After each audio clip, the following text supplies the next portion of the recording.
Wisconsin Sports Zone update. Well, the Brewers are back home after a very successful start to the second half of the season, going 5-1 and claiming first place in the NL Central by a game over the Cubs. They're getting the day off before opening up a series against Miami tomorrow night. There's been a lot of focus on the field, but the trade deadline a week from today, Brewers could certainly be in the market to improve their roster. It's a bit of a tightrope to walk for the club, especially for the front office, but Manager Pat Murphy has a single mindset right now. Yeah, I'm just worried about this club, the group in the clubhouse right now, and what's going on with them. And I don't want them looking over their shoulder or whatever. And I just want them thinking about, hey, how can I help the team win tonight? How do I help? You know? Yeah, there's a bunch of guys that have very little experience on that club, so they can be fragile too. So we got to be careful of that. Again, the Crew will face off against the Marlins tomorrow night at American Family Field before a huge series against the Cubs to open next week. Chicago will actually play 3 games against the White Sox before heading to Milwaukee. Rural Mutual Insurance, keeping Wisconsin strong. When a company only does business in Wisconsin, that's Wisconsin Strong. Rural Mutual provides all lines of insurance, including commercial, farm, home, and auto. And your premiums stay right here to keep Wisconsin strong. Local agents, local underwriters, local claims adjusters. Rural Mutual Insurance, keeping Wisconsin strong. Well, day 2 of Packers training camp is in the books. The second practice of camp included a dominant 2-minute effort by the defense, including an interception by Carrington Valentine off of Malik Willis. Green Bay going to be back out there tomorrow. Before practice, the team unveiled their new alternate throwback uniform that recreates the team's look from their 1923 season. And Wisconsin, just 4 days out from heading down to Platteville to open fall camp. With this Wisconsin Sports Zone Network update, I'm Zach Heilprin.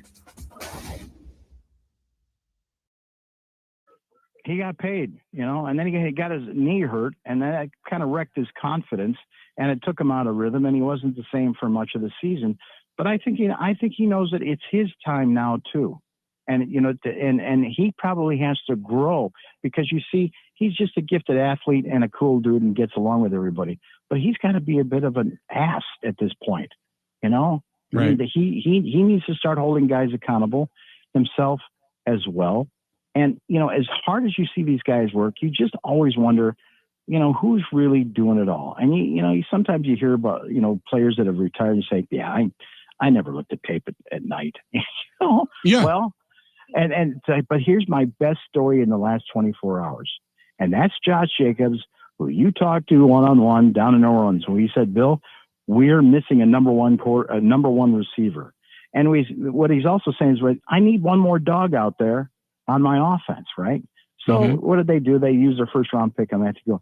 But somebody asked him, what'd you think when you saw the Eagles, those rings that came out? He goes, man, when I saw the Eagles rings come out, I texted Rich Bisaccia, his guy from the Raiders, right? Yeah. And he just texted him, I'm sick. And he put a picture of the Eagles ring on there. So if you got guys like that in the locker room that are holding those other knuckleheads accountable to be 110%, that will get you to the next step. That will get you on how you're going to figure out how you're going to beat the Vikings, how you're going to beat the Lions, and maybe how you can beat the Eagles in the postseason. No, it's definitely time. Ever since I've been here, like you said, we've been a team that's done well in the regular season. I think that's a standard here. We got to go win those games, and a big emphasis on the NFC North. This is where Wisconsin gathers to talk sports. Packers, Brewers, Badgers, Bucks. The Wisco Sports Show is on the air. Now, here's your host, Grant Bills. A lot of folks will say during spring training or training camp, as seasons begin, well, it's the preseason for everybody. We kind of got to get back into the flow of things. Not Mike Clemens. Oh, no. Mid-season form already. He might be in postseason form. Appearance yesterday, I played you some of that commentary from his appearance on Bill's show yesterday, and then today brought it again. And I think we're going to connect with Mike Clemens at 5:35 tonight. I talked to him yesterday, but as often the case with Mike, I just assume that he knows what time he's coming on, and he just assumes that I'm expecting him at his usual. So there's a lot of assuming, which for the most part with Mike works just fine. He calls the number, he knows the time. But I did just text him. I think we're doing 5:35 with Mike tonight. But I play you that commentary from Mike earlier today, just to kind of get the show started. We're going to begin with day number 2 of Packers training camp, and Mike echoing some of those same themes from his appearance yesterday. by, this is kind of on Jordan Love, Dontavian Wicks, Jaden Reed, Tucker Kraft, that group of guys. We can talk about, it was nice. We drafted Matthew Golden and all the defense, one Edgerrin Cooper and others kind of maybe growing in year 2 with Jeff Hafley. The difference between beating the Vikings and Lions or losing by 1 score, the difference between winning that postseason game or losing 22-10 to the Eagles is Jordan Love, Dontavian Wicks, Jaden Reed, Tucker Kraft, Romeo Dopp, that group. And if those guys are the same that we saw last year, I don't know that big picture this team is going to accomplish anything greater than they did last year, especially with the schedule. So that's where I want to begin. I want to kind of nitpick some comments from Jordan Love. He spoke yesterday, but we were talking a little Brewers yesterday. We heard a little bit from Brian Gutekunst, Matt LaFleur. Sometimes we operate, 24 hours behind on this show because we only have 2 hours. We can't get to everything. So this is the Wisco Sports Show. My name is Grant Bills. Thank you for being here. Like I said, Mike Clemens, I believe, is joining us at 5:35. I shouldn't always assume with Mike, but he has his schedule and he knows the numbers to call, and all too often it just works out. So I don't often worry about it. So hour 2, we'll talk with Mike. I do want to talk Brewers tonight, specifically one baseball reporter. I'm trying to figure out what's going on here. Now, when you talk about big time national baseball reporters, you think of Passan, Rosenthal, Nightingale, Heyman. Those are my big 4. Now, I'm a John Heyman man through and through, mostly because I think he's funny and because he's willing to come on our shows. Or if he's not available, he always answers my text. Yeah, sorry, bad day today, because he's always got the gravelly voice. Sorry, bad day. But he's always been willing to come on. I like John Heyman. I think he's funny. I've never really had an issue with Ken Rosenthal. I've never really had an issue with any of these guys in their reporting. Mostly because I also, and I've told you this, I think it's kind of small time. It kind of makes us look like hayseeds when we're like, oh, the national media hating on the Brewers. I do wonder who peed in Ken Rosenthal's Cheerios about Mark Attanasio, because reading his story from earlier today that includes some pieces on the Brewers and why Mark Attanasio needs to do this, that, and the other thing. And you go back to spring training. I remember we were broadcasting live at the Kohl Center that day when that story came out about, he quoted Mark wanting a summer of entertainment and passion. I'm like, this is, he kind of showed up to Brewers training camp or Brewers spring training with the idea, like, when is this team going to spend? Like, that was kind of which was a fair, I think, slant. And Nightingale was there to write a similar story. It's just gotten a little weird. And I have some examples. So we'll kind of nitpick. We'll do a little bit of a deep dive in some of the reporting and some of the commentary from Ken Rosenthal. I'll take your calls as well throughout the show at 608-321-1670. And you comment on the live stream, Facebook and YouTube. Just look up the Wisco Sports Show. It also streams live on my Twitter account at Wisco Grant. So I listened to Jordan Love's entire press conference earlier today, start to finish. We played it on Bill's show. And normally during Packers season, especially when we're really in the heat of things, I'll listen to every press conference, especially LaFleur, especially Love. And then if other players speak, I'll try to listen. I'm not going to listen to like 6 or 7 press conferences from players every Wednesday with the open locker room. I don't care that much, but I'll listen to the biggies, and I will listen intently, and I'll try to find one thing in there. There's like, where's one comment or one topic that jumps out? Like, how can we nitpick that? Or how can, wait a minute, what did he say there? Like, I'm just looking for one thing normally. Now, if we get 2 or 3, even better. But normally with press conferences, like, I got to find one thing in here that we can, let's turn a molehill into a mountain, because that's kind of what sports talk radio is. And I tell you, this Jordan Love guy makes it exceedingly difficult. So we're just going to I'm not even cherry picking here, just a couple random questions and answers.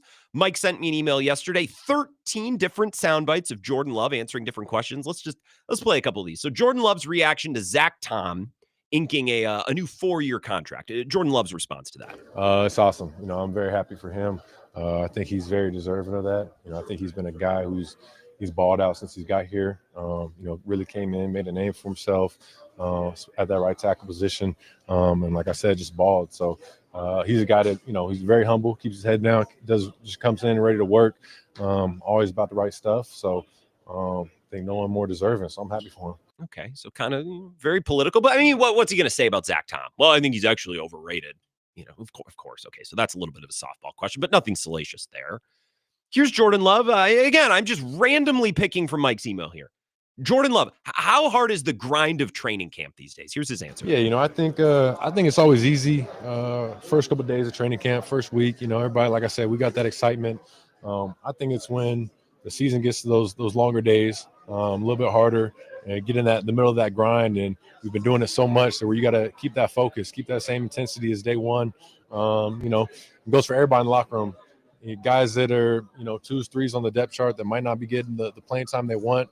How do you keep that same focus, that mindset to try and get better and work on things on scout team? And because, you're always one play away and you never know when your number's going to be called. There's like 25 seconds left in this. I don't care. He's just spewing like a politician, right? You're up at the podium and you got to say things without saying things. Okay, so there's not a lot there. Again, very random. Jordan Love, this should be good. His reaction to the new Packers locker room. If you haven't seen pictures, they got the digital name plates. It's got like the colorful lighting. Looks very modern, very cool. Here's Jordan Love's reaction. Oh man, I was amazed. Obviously, we knew all throughout OTAs that they've been building this new locker room and putting a lot of work into it. But this is completely different than obviously the locker room we were in before, and it's very cool. So very high tech. Everything's very nice in here. So we're definitely blessed being here.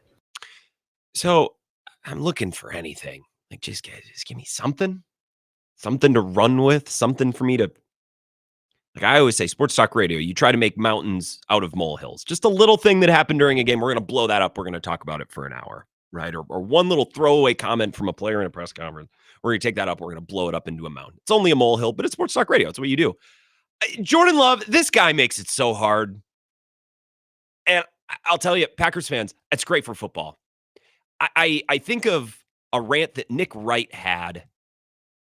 This might have been on First Things First. This is probably a year or two, at least a year or two old. And I don't know why I remember this, but it's always stuck with me. This might have even been like when I was in college and Nick Wright was doing like afternoons on Mad Dog. This is when First Things First was in the morning on FS1, and then he would do afternoons. He'd solo host on Mad Dog. I always like listening to him. And he had this rant, and it might have addressed something that Aaron Rodgers said, or at the time, like it might have addressed something that Big Ben said, because Big Ben would always throw these nukes in the media too about like, oh, F Todd Haley, and he was the offensive coordinator there. Like this was in response to a quarterback who I don't remember. Odds are it was probably Rodgers because he was the king of this. And he still is, like throwing this bomb or this quote on the McAfee show, or on, he'd always make headlines in his media appearances. Nothing like super crazy, but just there was always something, right? And Nick Wright, a year, 2, 3 ago, brought up the point. It's like, do you guys know that Patrick Mahomes does a weekly radio appearance in Kansas City? Weekly, right? It's not like every once in a while he pops on this morning show. He has a weekly radio appearance on, what is it, 610? I can't remember what the big station's in Kansas City. He does it every week. And Nick's point was, have you ever seen a headline? Have you ever heard a soundbite?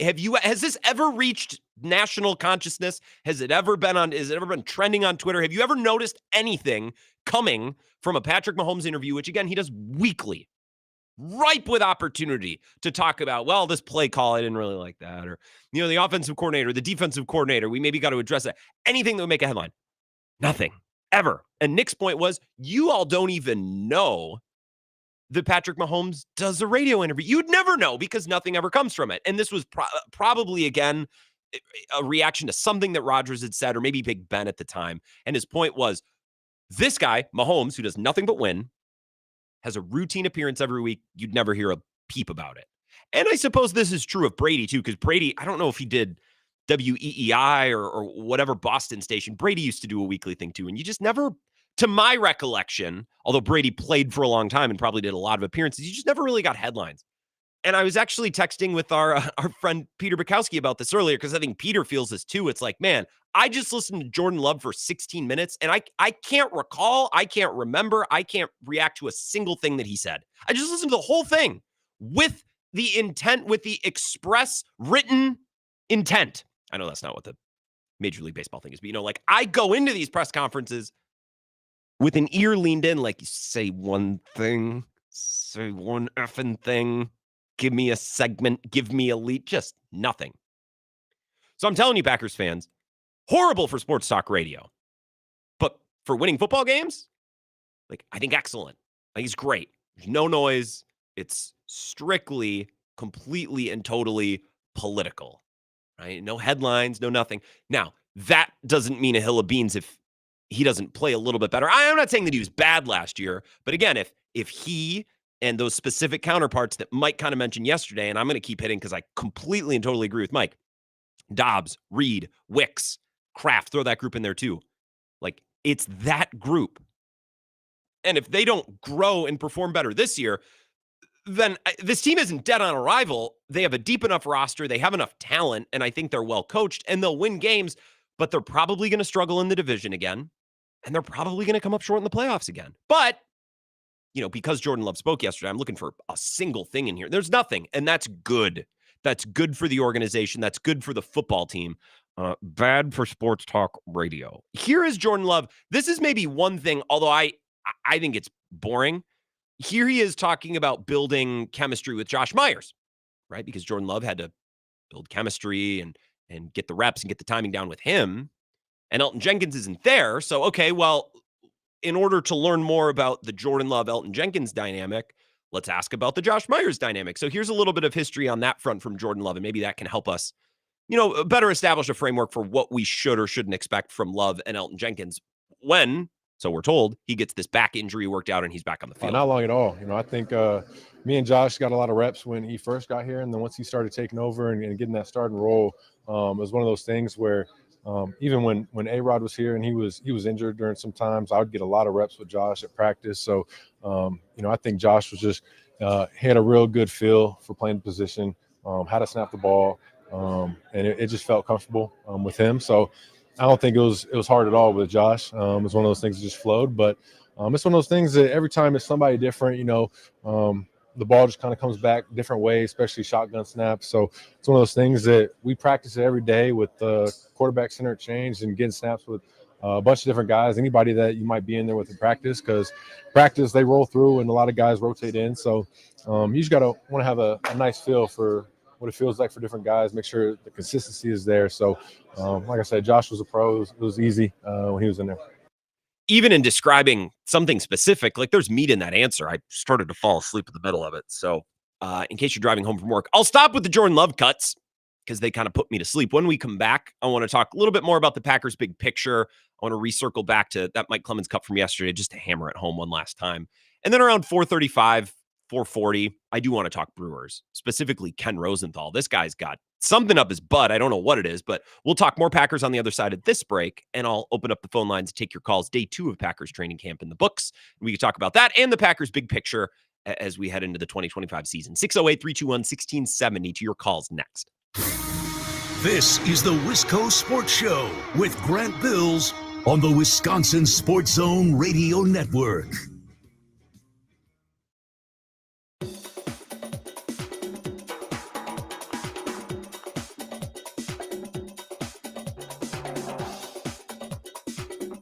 The Wisco Sports Show will resume in 3 minutes.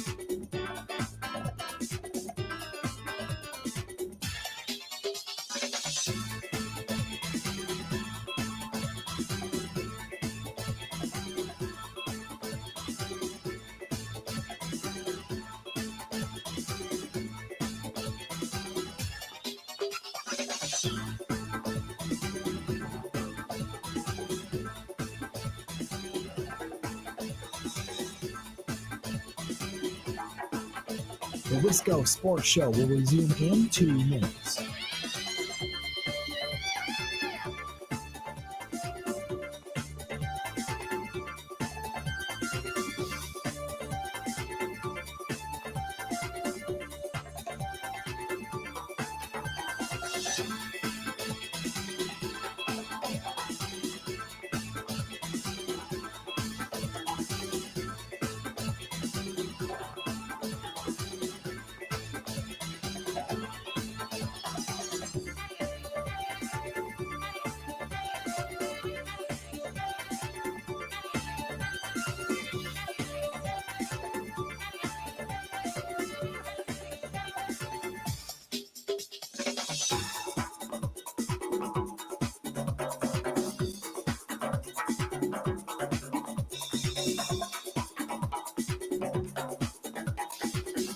The Wisco Sports Show will resume in 1 minute.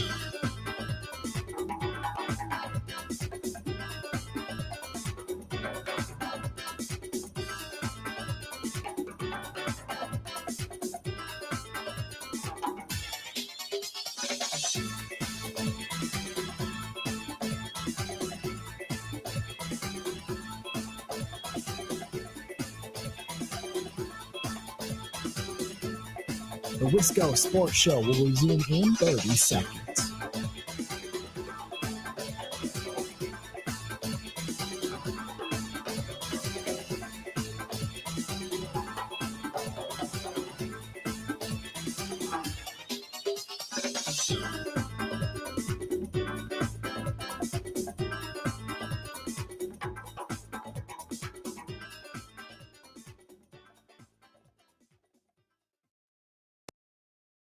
And I just think it gets back to all the things that we've broken down in the off season. That's the most important unit to me, because they fixed kicker, right? They got rid of Carlson, and you can't blame Joe Barry anymore. He's gone, right? So you've tried to eliminate those excuses. So the next thing where the spotlight is Dontavian Wicks, Jaden Reed, Romeo Dobbs, Jordan Love. 3 receivers, 1 quarterback. That's where you need to turn it up. And that's should be under the spotlight. With Matthew Golden, running some diversions, using his speed and, making some safeties back up every once in a while, blah, blah, blah. But that really, in order to get through that first month, you better see progress in that area, or you're going to end up like you did last year, fighting to beat the Jaguars. Mike Clemens has been cooking the last 2 days, a little bit more from his appearance on Bill's show. I did get the thumbs up. Mike will be here in an hour and 10 minutes. He'll be here at 5:35, so we can look forward to that. And I'm just going to tell him, Mike, keep preaching here what you've been preaching on the 10 to 2 show with Bill, because I agree. We'll get a little bit more of that. I want to talk more about the big picture state of the Packers going into this year. I have a soundbite from Colin Cowherd, who I know is everybody's favorite, but I think he made some good points about the Packers earlier today. On the idea of Matthew Golden, by the way, Mike sent this text from practice earlier today. I'll read it to you verbatim. Matthew Golden just caught a slant pass from the right-hand side with 3 defenders, made a cut and move, then went straight up the middle of the field. That pretty much said, just get the ball in this guy's hands and let him take over from there. Oh, my God. Speed, quickness, sharp cuts. Well, good. I can see how this is going to go already. We're going to be doing the same thing that we did with Christian Watson, where it's like, hey, just because he's fast doesn't mean he only can run go balls. Like, get the ball in his hands and then let him run. Now, I think Matthew Golden is a more well-rounded wide receiver. He did a lot of different things in Sark's offense, and I think Christian Watson was more of an athlete playing wide receiver. I do think of Matthew Golden as a more polished, probably pro-ready player than Christian Watson was. Hopefully he can stay healthy, right? That's a whole other thing. That was obviously the issue with Watson, and it's the issue now. Although in ACL, it's kind of hard to hold that against anybody. Like, that's just kind of a freak thing usually, unless maybe you're Jabari Parker. Maybe that was a freak thing. Anyways, I don't know. But I can already see these deep bombs to Matthew Golden and the connection's not there. And I'm going to be seeing and screaming into this microphone that, can you just like throw simple routes to him and then let him run after he catches the ball? Like, do that thing. That's easy. I said that about MVS. I said it about Watson. I'll probably say it about Watson again, because I guess he's progressing really well. I would be optimistic about when he's actually going to return. And I just have a feeling that I'm going to say it about Matthew Golden as well. You can hear some hesitance in Mike's voice. Not that this Packers team won't be good, but they have some leaps and bounds and some improvements to make from last year to this year if they are going to be a team that competes for the NFC North, a team that wins games in the NFC North and wins playoff games. And I think differently stated or differently explained, Colin Cowherd kind of said some of those same things on his show earlier today. Get a load of this. I saw this clip on Twitter and I had to record it. The good team I'm not sure what to do with is Green Bay. I don't know what to do with them. And the reason being is most Super Bowl winning teams, even teams that get to the Super Bowl, have like 6 to 7 elite players. And I looked at this. The Athletic this week ran pre-training camp NFL power rankings, and they had Green Bay at 5. Well, I can name the Eagles. I can name 8 to 9 great Eagle players 7 or 8 Ravens, 6 or 7 Bills, 6 or 7 Chiefs. I can't really name 7 or 8 great Packer players. So I can name 7 or 8 good Packers players, right? But do you get what Cowherd is saying? Like, where are the, and this is a conversation that we've had 100 different ways, framed 100 different ways at 100 different times. Like, Packers have a lot of good players. Who are their great players? Like Rashawn Gary, I think a couple of steps short of that. Edgerrin Cooper could become that this year, but he's just a second-year guy. That's all potential. That's a lot of hope. I don't know. Any other players along the defensive line? Like Kenny Clark, I think is a very good player who can have great games. I don't expect when he's healthy or when he's been healthy and when he's been in his prime. I think this year for Kenny Clark is going to be a test. Was he hurt last year? Is he washed? I think it's probably more that he was hurt last year.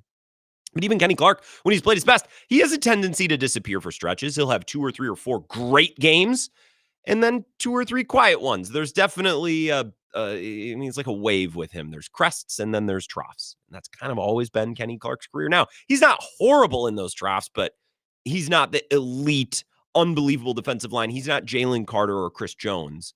He's a little bit short of that. Okay, I think Jair was that player, and then he couldn't stay healthy. Now he's not there anymore. On offense, I think Josh Jacobs is that. But then, consider all the other amazing teams in the NFC. Jahmyr Gibbs is unbelievable. Saquon Barkley is unbelievable. So do the Packers really have an edge with Josh Jacobs? No. I think that's more of a keeping up with the Joneses type situation than it is. Well, Josh Jacobs can be the skeleton key and he can be our win con in certain matchups. Well, not against the Lions or not against the Eagles or the Vikings. Like, I think Aaron Jones, when he's on and when he's healthy, is really, really good too. I think Josh Jacobs is maybe slightly better, but is that difference going to make up for deficiencies on O-line, D-line, pass rush, coaching, wide receiver talent? Probably not. Right. So who are the Packers' great players? And that's, again, going back to Mike's comments. I think it's Jordan Love, Romeo Doubs, Jaden Reed, Dontavian Wicks. And if you want to include Tucker Kraft in there, fine. But I think we're all well aware of what Tucker Kraft is. Like, I don't think we're looking at him like Tucker Kraft better take a big leap this year. I think he's very, very good. And it's more on Jordan Love to get him the ball, and it's more on Matt LaFleur to make sure that he doesn't get lost in this offense. But it's Jaden Reed who wants to be treated as a number 1 wide receiver. It's Dontavian Wicks who has all the tools if he can just hold on to the football. And Romeo Doubs, who I think in stretches has been the Packers' most consistent or most productive guy. I think as long as Romeo Doubs stays healthy this year, which we'll see, I think he's the guy we look back at the end of the year and say, oh, he was just kind of the guy all along. 3rd down, 4th down, red zone, big moments.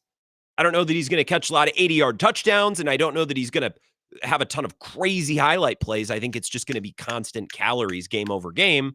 And I do like his separation ability and strong hands, his catching ability on 3rd and 4th down and red zone opportunities, that kind of thing. So I that's where I believe that core to be. But Reed is not good enough as it stands. Wicks is certainly not good enough as it stands.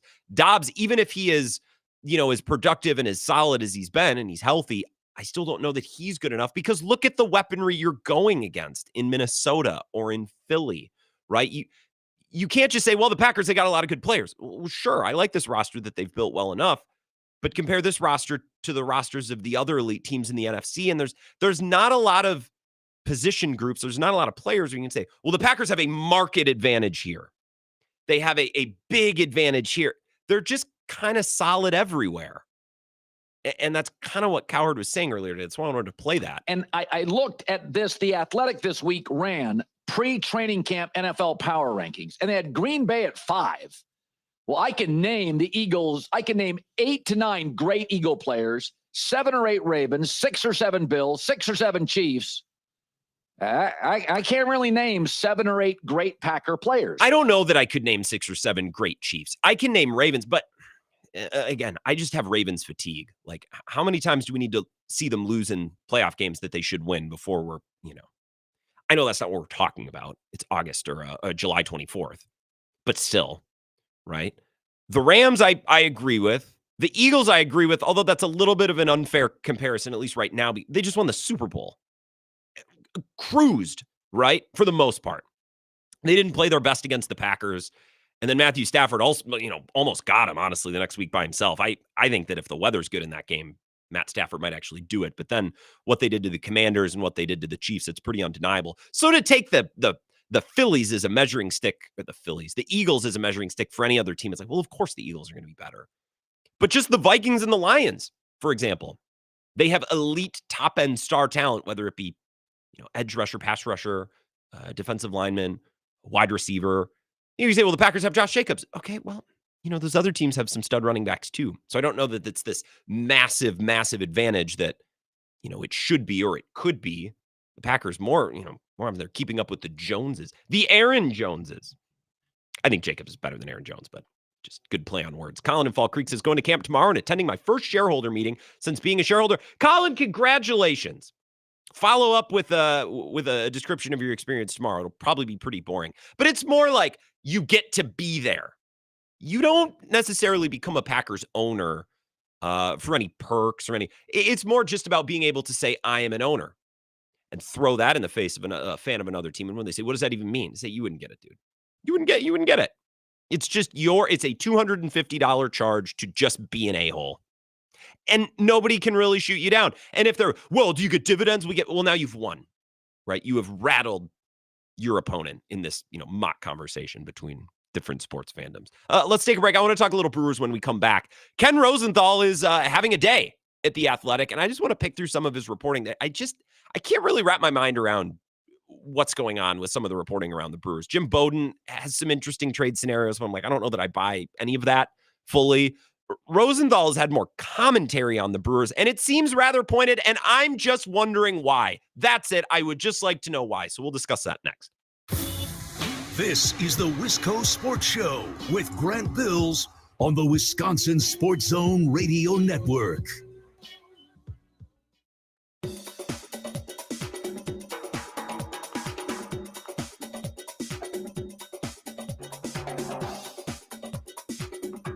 The Wisco Sports Show will resume in 5 minutes.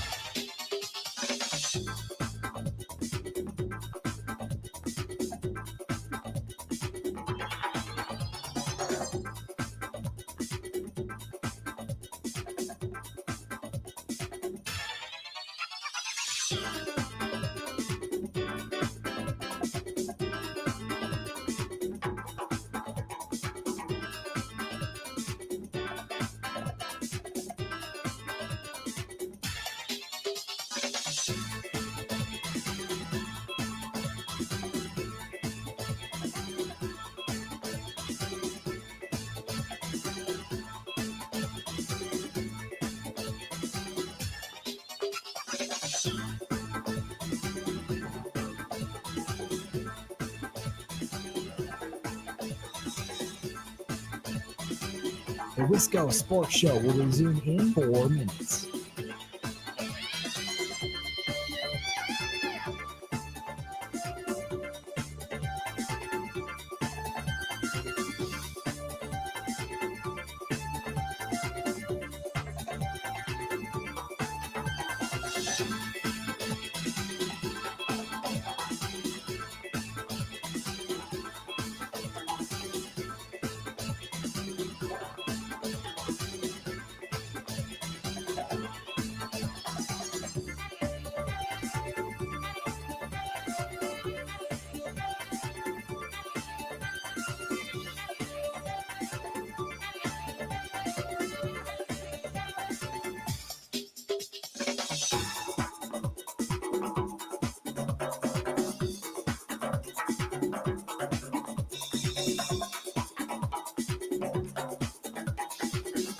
The Wisco Sports Show will resume in 3 minutes.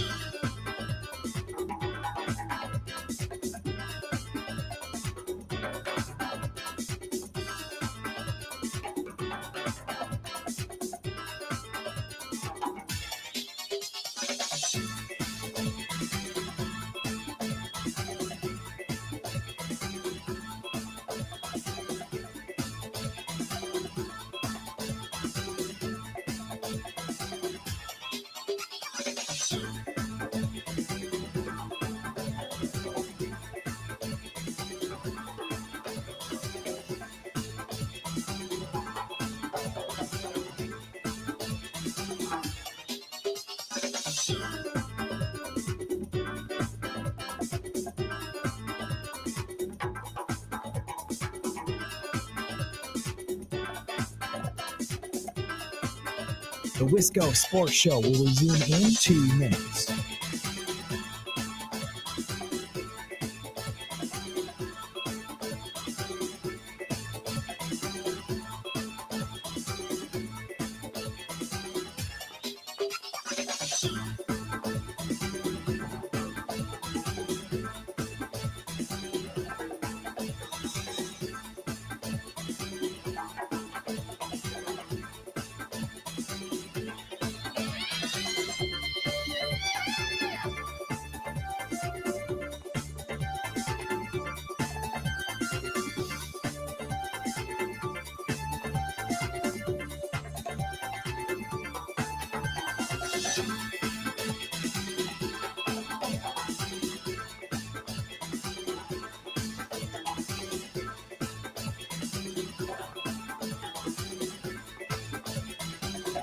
The Wisco Sports Show will resume in 1 minute.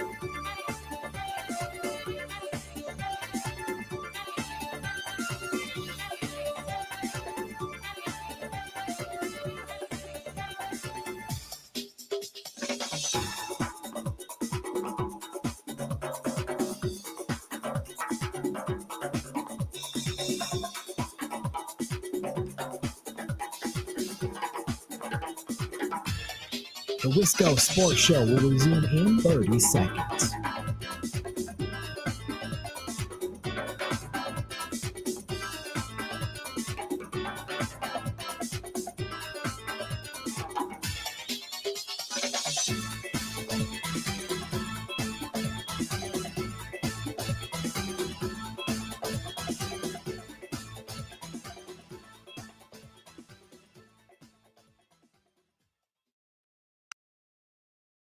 Jacob, I know you've only started 5 Major League regular season games.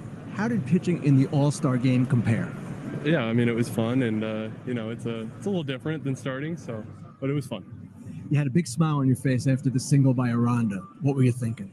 I was trying to get a change up by him and, have a little fun and just show off, and, he got to it, so, it's all fun. As you know, some players were upset by the fact that you were selected, but how were you treated by the players on your team? Oh yeah, awesome. I mean, they were all so happy for me, and it was awesome. And the National League All-Stars, how did they treat you? They're good. They're really good. Yeah, they're awesome. The guys, they're all happy for me. So it's Ken Rosenthal with Jacob Mizrowski during the All-Star game. Just kind of set the scene here. Ken Rosenthal's had an interesting couple of months here as it pertains to the Milwaukee Brewers and his coverage thereof. Now, before we get into this, I don't bring this up because how dare the national media pick on our small market Brewers? Oh, the national media, they just care about LA and New York. I don't care.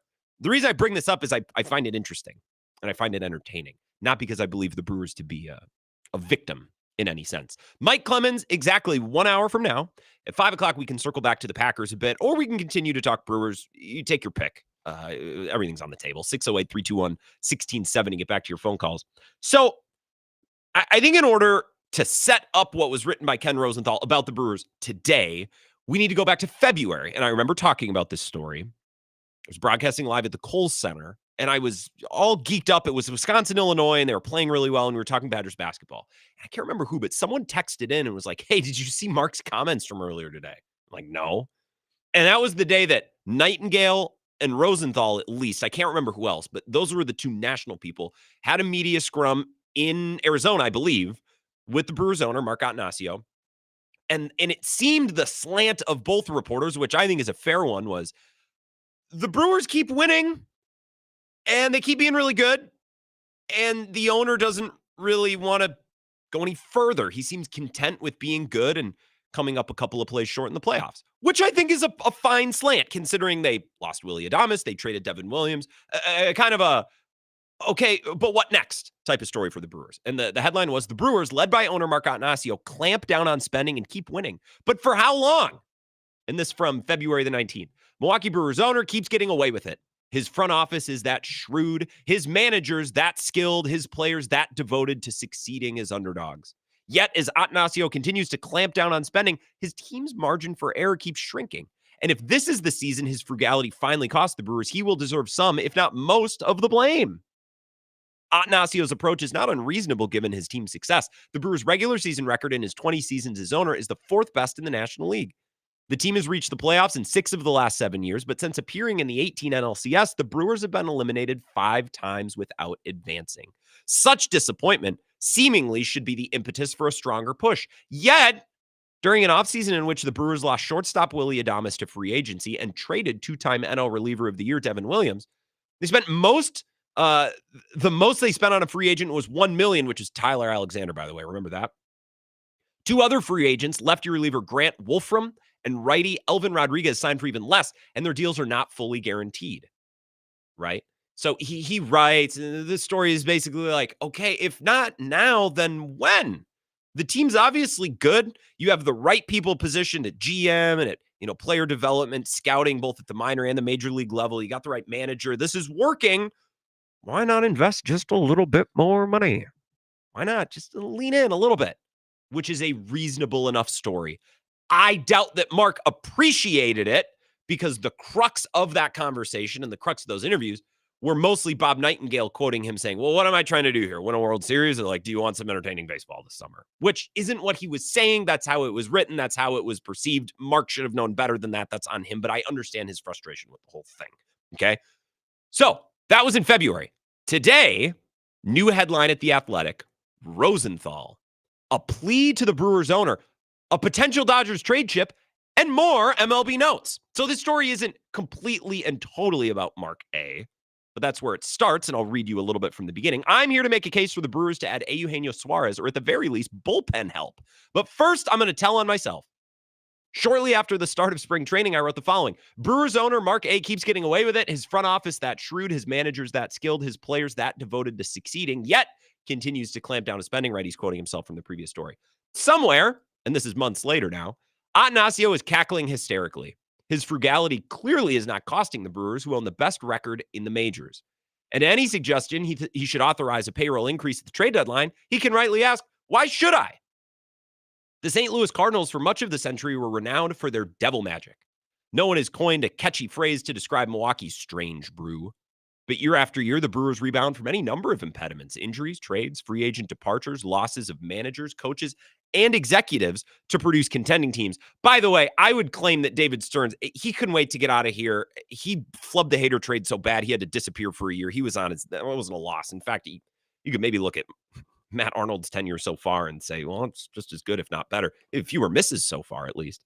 This year's club, featuring the unheralded likes of Isaac Collins, Caleb Durbin, and Andrew Vaughn, hardly unheralded, but I get what he means about Vaughn specifically, should have Atanasio particularly excited. The owner lives in the Los Angeles area. The Brewers went 6-0 against the defending World Series champion Dodgers, a sweep to stir small market souls. Well, if the Brewers are preparing to make a play on Suarez or some other unsuspecting candidate, they sure aren't acting like it. Ask club officials about upgrading the left side of the infield, and they respond as if Joey Ortiz and Durbin are Jeter and Rodriguez. Ask them about reinforcing the bullpen, and they sing the glories of McGill, Uribe, and company. Those officials are not necessarily wrong, and, he gives some stats about why they're good. Still, as the Athletic's Eno Saris wrote, and he's correct in this, the Brewers' offense lacks the slug generally necessary to succeed in the postseason, even with improvement in July. So he's writing about, the Brewers have done it, and tip of the cap to Mark A., but still they could run into similar problems in the postseason. Not enough slug, not enough pop in big moments, and in those big moments, slug and pop are usually required. Just look at how the Brewers have lost these series. Home runs by the Braves, home runs by the Mets last year, most notably Pete Alonso. This is the part of the story that's odd. This is a little weird to me. And if you're watching on the live stream, I threw the screenshot of the story up so you can read along. If you're driving, absolutely do not do that. Atanasio is surely lamenting the Brewers' average home attendance is almost down 1,500 per game from last season, dropping from 31.3 to 29.8. But part of that might be due to an offseason in which the Brewers traded Williams, lost Adames, and spent no more than $1 million on any free agent until signing Quintana in early March.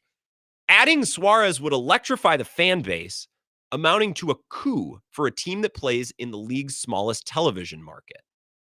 As the Athletic C. Trent Rosencrantz reports, another small market club, the Cincinnati Reds, are also interested in Suarez, which wasn't he a Red at one point? Not important. Moving on. Yes, big market teams like the Yankees and Cubs might be more motivated. And yes, the Brewers are doing just fine as is. And this is odd to me. This is weird. Atanasio, who did not respond to requests for comment, might think he's already gotten the last word. Fair enough. But wouldn't it be something if the owner matched the effort that the Brewers players, on-field staff, and front office are giving him? If the team that traded Burns, Williams, and Josh Hader finally said, our turn? This is weird because this seems personal on some level. Like, we're talking about a slight drop in attendance. I would imagine by the end of the year, the way they're playing now, the attendance will come out as a wash, if not an improvement from last year. It's such a small, the attendance is down 31-3 to 29-8. Like, we dug that up. Like, that's in the story. I don't think that's some big smoking gun. I don't think that's a hammer of a statistic that Ken Rosenthal thinks it is. His point is the fan base is less interested. And I'll tell you that at this moment in time, the fan base is as interested as it's ever been. Yeah, attendance was down early in the year because they sucked. And for those who look back at the first month of the season, it's like, it's too many people gave up. It's not that we gave up. It's that we trusted our eyes. That team wasn't good. Their turnaround to where they are now is mostly unprecedented when you consider the games that they were losing and the margin by which they were losing those games. I saw this tweet today from Spencer Michaelis, Brewer fanatic. He's very good. He was on with me when I was hosting Bill's show last week, 2 weeks ago. The Brewers don't leak stuff in general, but a certain reporter seems shocked that they aren't feeding him info, as he implies they should sell every April, then makes a half-hearted apology in July while still taking shots where he can, not to mention his interview of Miz at the All-Star game, which is what I just played for you. And who else replies to this tweet other than the son of one aforementioned Mark Atanasio, Mike Atanasio, saying, imagine that, exclamation point. This is odd to me. And I think Spencer sums it up really well. The Brewers don't leak stuff. When did we ever hear, they might go after Yelich. They might sign Kane. Happened in the dead of night. That is, a certain reporter seems shocked they are feeding him info. He's saying, wow, Ken Rosenthal seems pissy that Mark won't answer his calls when all he does is talk about how cheap they are and how they should sell. Well, and then the Brewers start winning again. He apologizes, but still takes shots when he can, like pointing out that the attendance tanked from what? Tanked, I put in quotes, 31-3 to 29-8. That's nothing. It's very bizarre. And I don't really understand it. I think the Brewers should be aggressive at this deadline in ways that they haven't been in the past, because this team has a really nice framework. We know that doing very little hasn't worked in recent years, and I think they have the ammo to do it. Like, if a team wants Logan Henderson, give him Logan Henderson. Robert Gasser just got optioned up as a part of a rehab assignment. He's expendable, right? I think the Brewers have ammo, and they have a roster that is perfectly ready to receive a bigger bat that'll probably improve their chances in the postseason. I just think it makes sense, but not for the reasons that Ken is writing about. The Hader trade, I think, since it took place, minus the year 2022, has worked out. Devin Williams this year has been fine. Corbin Burns got a massive deal and then blew out his elbow. So, I don't really get the slant. I think aggressiveness at the trade deadline this year would make sense if the deals make sense for the Brewers, but not for all of the reasons being written about. And it's very odd. 608-321-1670. Let's take a call. Wisco Sports Show. Who's this? Dean here to complain on behalf of Pokemon Go fans. Do you have a moment? Please, absolutely, Dean. Go ahead. Well, Friday is the Pokemon Go game tomorrow, and we were just going to go for that. And then I find out that they've got the home run derby afterwards, so that's a big draw. Wait, you were going to go to the Brewer game just to play Pokemon Go around the park? Well, my kids, but vicariously, do the things I couldn't do as a child, right? Sure. It's like it's the official event for tomorrow, but then they add on this stuff. But the tickets are like $160 for anything decent, and like the worst possible seat in the whole place is $55. So you know what? Give us Pokemon people a little bit more credit. We were gonna buy your tickets unless they're just like jacked up. I do wonder though, but apart from concessions, I would think that they're still selling tickets. I don't know how that all works, but I don't think I've ever bought straight from the Brewers organization. I only go on SeatGeek or Ticketmaster to buy stuff. I don't know how much ticket sales are up or down. I would think that it's pretty healthy though. So, well, right now, whatever. yeah. Were they doing a Pokemon event tomorrow that got covered up by this alumni home run derby with cheap? Like, that's tomorrow's what going to be. Saying. Let the Pokemon people breathe and go get their tickets and let it speak, because they would have been just inundated with Pokemon people. Was tomorrow advertised as a Pokemon Go game and then this got added on, or is Pokemon Go just coming out and you were all going to go catch Pokemon at the ballpark? Because if that's the case, just go Saturday, Dean. It is literally a brewer sponsored event where if you get the particular ticket, you get a shirt that's got, the bases with Pokeballs. And it's like they could have done the first pitch was a Pokeball and just all the dress up, all that stuff. But instead, I think the home run derby thing got tacked on later, which whatever. But I think that they would have done pretty well just with all these Poke fans. And it's good for them to reach out across the aisle to people who might not otherwise care, just to have like a gargantuan gathering of these people chucking their balls around, They're, well, quite literally, they're Pokeballs around. I appreciate it, Dean. I remember when Pokemon Go came out in 2016, and it was pretty cool. Is it reissuing, or are people now just deciding to play it again? Because that's a pretty, typically that doesn't happen. Typically it's not like, hey, remember that game we were all into 9 years ago? What if we all just got into it again? So I'm assuming there's some sort of, look, Dean, is your problem that you have more opportunities to do more things at the ballpark tomorrow, that your moment has been squashed? I don't think your kids are going to care about that. I think the kids are going to get $2.50 hot dogs. They get to watch a home run derby, more time to boob around the park and try to catch Pokemon. This seems like a bit of an ego issue from you, Dean. And I understand it. Look, if I'm nerdy about certain things, if the Brewers were having a game that celebrated one of my niche issues, not to call Pokemon niche, but you know what I mean? Maybe I would, but I feel like you got to let this go, Dean. I'm pleased that you called to vent your frustration because that's why I'm here. I feel like you need to take a deep breath, get a good night's sleep, and just get over a little bit tomorrow. Your kids will have fun. They get extra time at the ballpark. They get to hang around after the game, kick around the concourse. What is there? They could probably go up to the 400s. They have more time. Go catch an Eevee up there or whatever. A Geodude. More opportunity, more Pokemon hunting opportunities, what I'm hearing, Dean. So I don't know. Life gives you lemons, etc. Make Pokemon lemonade. Mike Clemens in about 40 minutes. We're going to break, come back, wrap up hour number 1 next. This is the Wisco Sports Show with Grant Bills on the Wisconsin Sports Zone Radio Network.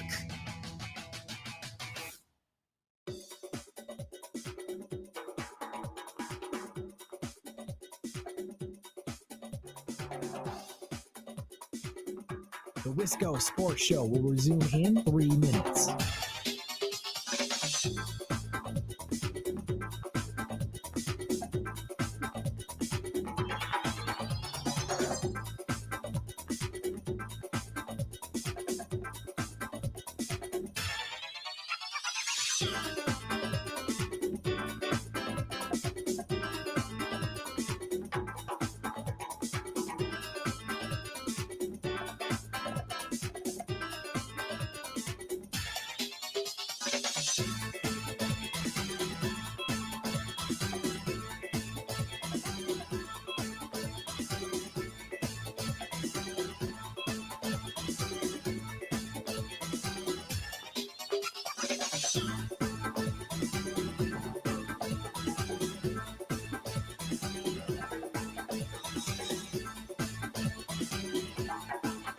The Wisco Sports Show will resume in 2 minutes.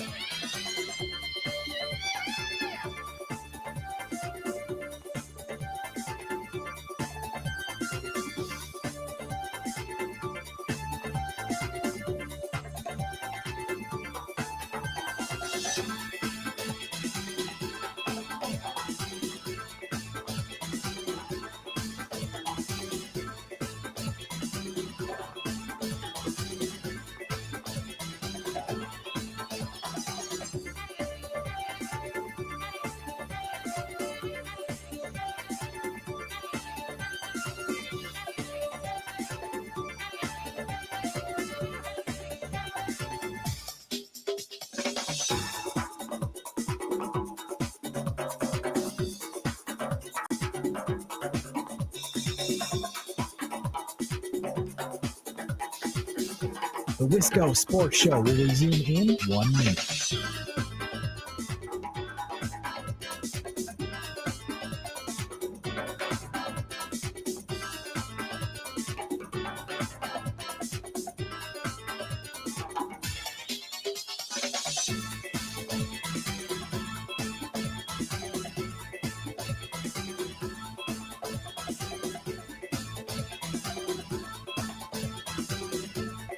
The Wisco Sports Show will resume in 30 seconds.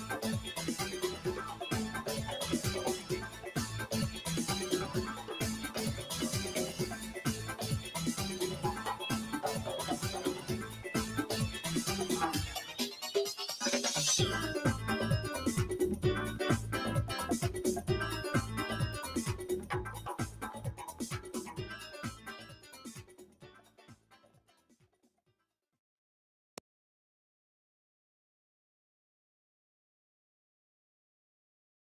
The Milwaukee Brewers' third best record in the National League, behind only the Dodgers and the Cubs. And what's amazing about the Brewers, when you look at their journey from the offseason to now, in the offseason, until March, they didn't sign a free agent for more than $1 million. They finally signed Quintana under pressure for $4.25 million at some point in March, and that certainly helped them. He's been a fine addition for the Brewers. So they don't have much of an offseason after losing Willy Adames to free agency, after trading Devin Williams, and yet here they are again. Then they start the season, the Torpedo Bat Series in New York. Remember, oh my goodness, Freddie Peralta said yesterday, Sunday, that he was a little bit worried after that series and after what happened at the hands of the New York Yankees with their torpedo bats, which we haven't heard a word about for a couple of months now. The Brewers climb back out of that, and here they are, as they are here every single year, it seems. No matter what you do to them, no matter who they lose, they rally. Now, I like Ken Rosenthal. I don't really have a problem with him. I'm not bringing this up because I'm like, oh, the national media is being mean to my team. I don't care. It does nothing for me. The old classic adage, Chuck Freeman was the king of this. And Chuck would agree with this. I love Chuck. I got to do the Bill Michaels show with him last week, and I played that conversation for you. This is not a criticism of Chuck as a broadcaster, certainly not as a man. I am a large fan and somewhat of a legend in Wisconsin sports media. But he would always do this thing when he did mornings. I never listened to Chuck and Wicket, but I listened to Chuck and Winkler, and they were on SSP. And it felt like once a week, Chuck would come in with a hair across his ass because one Wisconsin team did something great. And well, you look at the ESPN front page website, nothing about it. The only thing is LeBron. It's like, who cares? I don't care. I don't care if the national media is seemingly treating us differently because we're small time. Oh, those hayseeds in Milwaukee. I don't care. I do find it interesting, though. I find it interesting that the owner's son is replying to Spencer Michaelis, of all people. And by the way, that's not a diss on Spencer Michaelis, but it's not like Mike Attanasio wreplying to Rosiak or McKelvey or Eno Saris or whoever the F. Like, he's replying about, this is, again, what Spencer tweeted. The Brewers don't leak stuff in general, but a certain reporter, Rosenthal, seems shocked that they aren't feeding him info, as he implies they should sell every April, then makes a half-hearted apology in July while still taking shots when he can, right? Which sounds very, very accurate. That's basically what's happened. And not to mention the interview of Miz at the All-Star game. All of that is true, and the owner's son is like, imagine that. Every single year, it seems, no matter what you do to them, no matter who they lose, they rally. I actually got a reply from Ken Rosenthal on Twitter here. Very surprised. Says, Grant, it's tough to take criticism seriously from a guy in a t-shirt. I would only wear a bow tie if that's what it takes for Mark Attanasio to answer my calls. For the record, my bowel movements are regular and healthy for my age. It's a parody account. At Onabam fan. Oh, he's doing one of those parodies. You got me. I'm glad to hear. Hopefully that is true of Ken. You don't wish irregular bowel movements on anybody. Tom in Oak Creek texts in. For whatever it's worth, I sent you that Attanasio article. I think you did, Tom. I remember this so clearly. We were broadcasting at the Kohl's Center in advance of Wisconsin, Illinois, and I was so horned up for college basketball being in the building, and I was going to live out my dream that night, covering a game with Zach, which I've always wanted to do. And I completely missed a Mark Attanasio interview, which I'm still embarrassed about. But, Tom, you got me in the loop, so I appreciate you for that. Thank you. Jared in Manitowoc says, keep all the Pokemon tools out of the stadium. Duck in Holman says, if they let the Pokemon groups in, the LARP and furry people would claim exclusion. Furries! That was just when McCutcheon was here. Let's get back into the Packers, and I'll take your calls on the Brewers if you're interested as well. Next, hour number 2. Mike Clemens going to be here at 5:35. Stick around.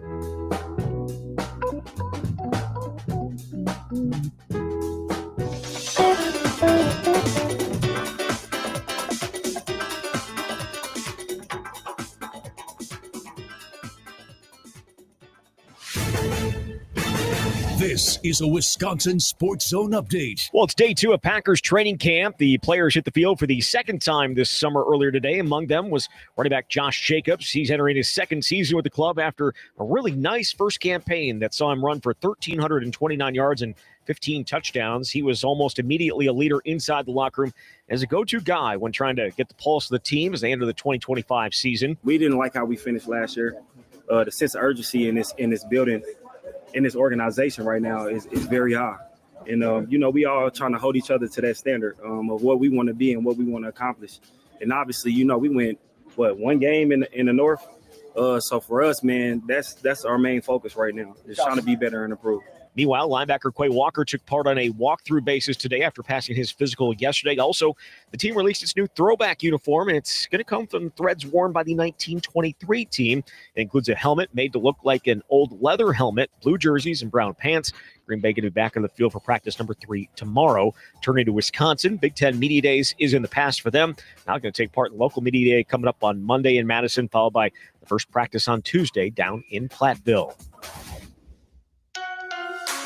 Rural Mutual Insurance, keeping Wisconsin strong. When a company only does business in Wisconsin, that's Wisconsin Strong. Rural Mutual provides all lines of insurance, including commercial, farm, home, and auto. And your premiums stay right here to keep Wisconsin strong. Local agents, local underwriters, local claims adjusters. Rural Mutual Insurance, keeping Wisconsin strong. Well, it's an off day for the Brewers after they took care of Seattle yesterday to win for a 12th time in the last 13 games. They're going to be back home tomorrow night to open a series against Miami. With this Wisconsin Sports Zone Network update, I'm Zach Heil, print. He got paid, and then he got his knee hurt, and that kind of wrecked his confidence, and it took him out of rhythm, and he wasn't the same for much of the season. But I think he knows that it's his time now too. And, and he probably has to grow because you see, he's just a gifted athlete and a cool dude and gets along with everybody. But he's got to be a bit of an ass at this point, Right. He needs to start holding guys accountable himself as well. And, as hard as you see these guys work, you just always wonder, who's really doing it all. And, you sometimes you hear about, players that have retired and say, yeah, I never looked at tape at night. Yeah. Well, but here's my best story in the last 24 hours. And that's Josh Jacobs, who you talked to one-on-one down in New Orleans. Where he said, Bill, we're missing a number one receiver. And what he's also saying is, I need one more dog out there on my offense, right? So what did they do? They used their first-round pick on that to go. But somebody asked him, what'd you think when you saw the Eagles, those rings that came out? He goes, man, when I saw the Eagles rings come out, I texted Rich Bisaccia, his guy from the Raiders, right? Yeah. And he just texted him, I'm sick. And he put a picture of the Eagles ring on there.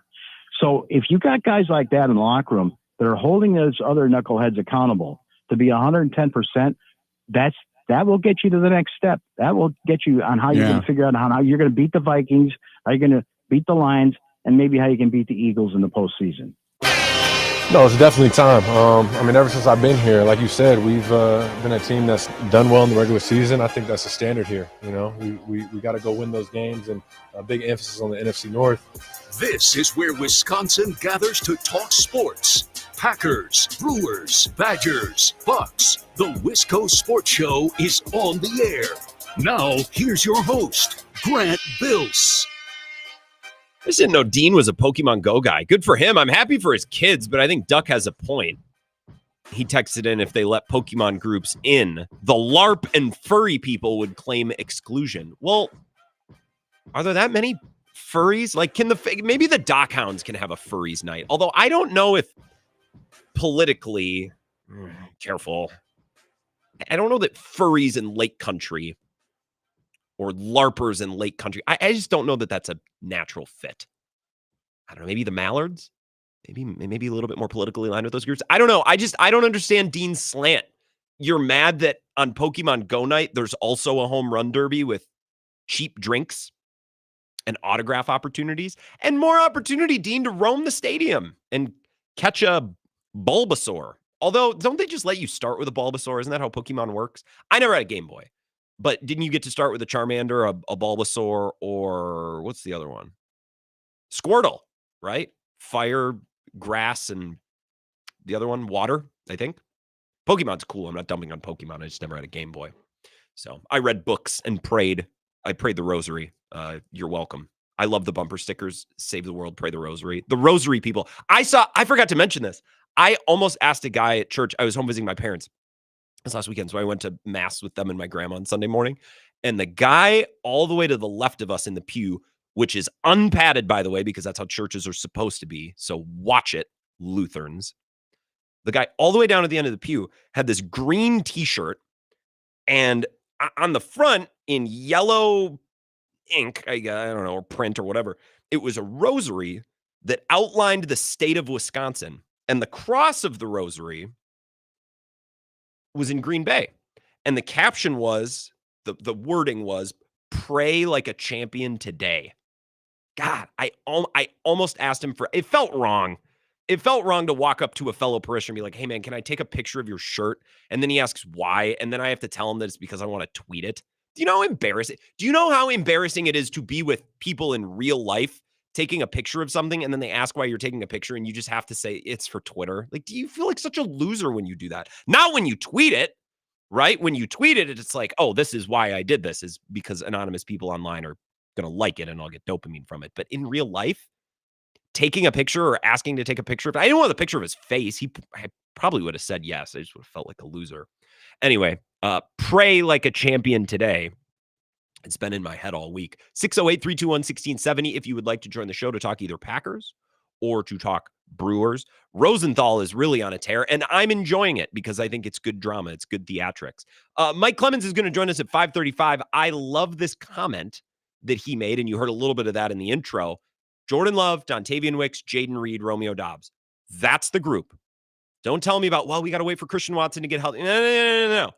Don't tell me about, well, Matthew Golden, we got to wait for him. No, like those guys are luxuries. They are exciting. They could be difference-making players, 100%.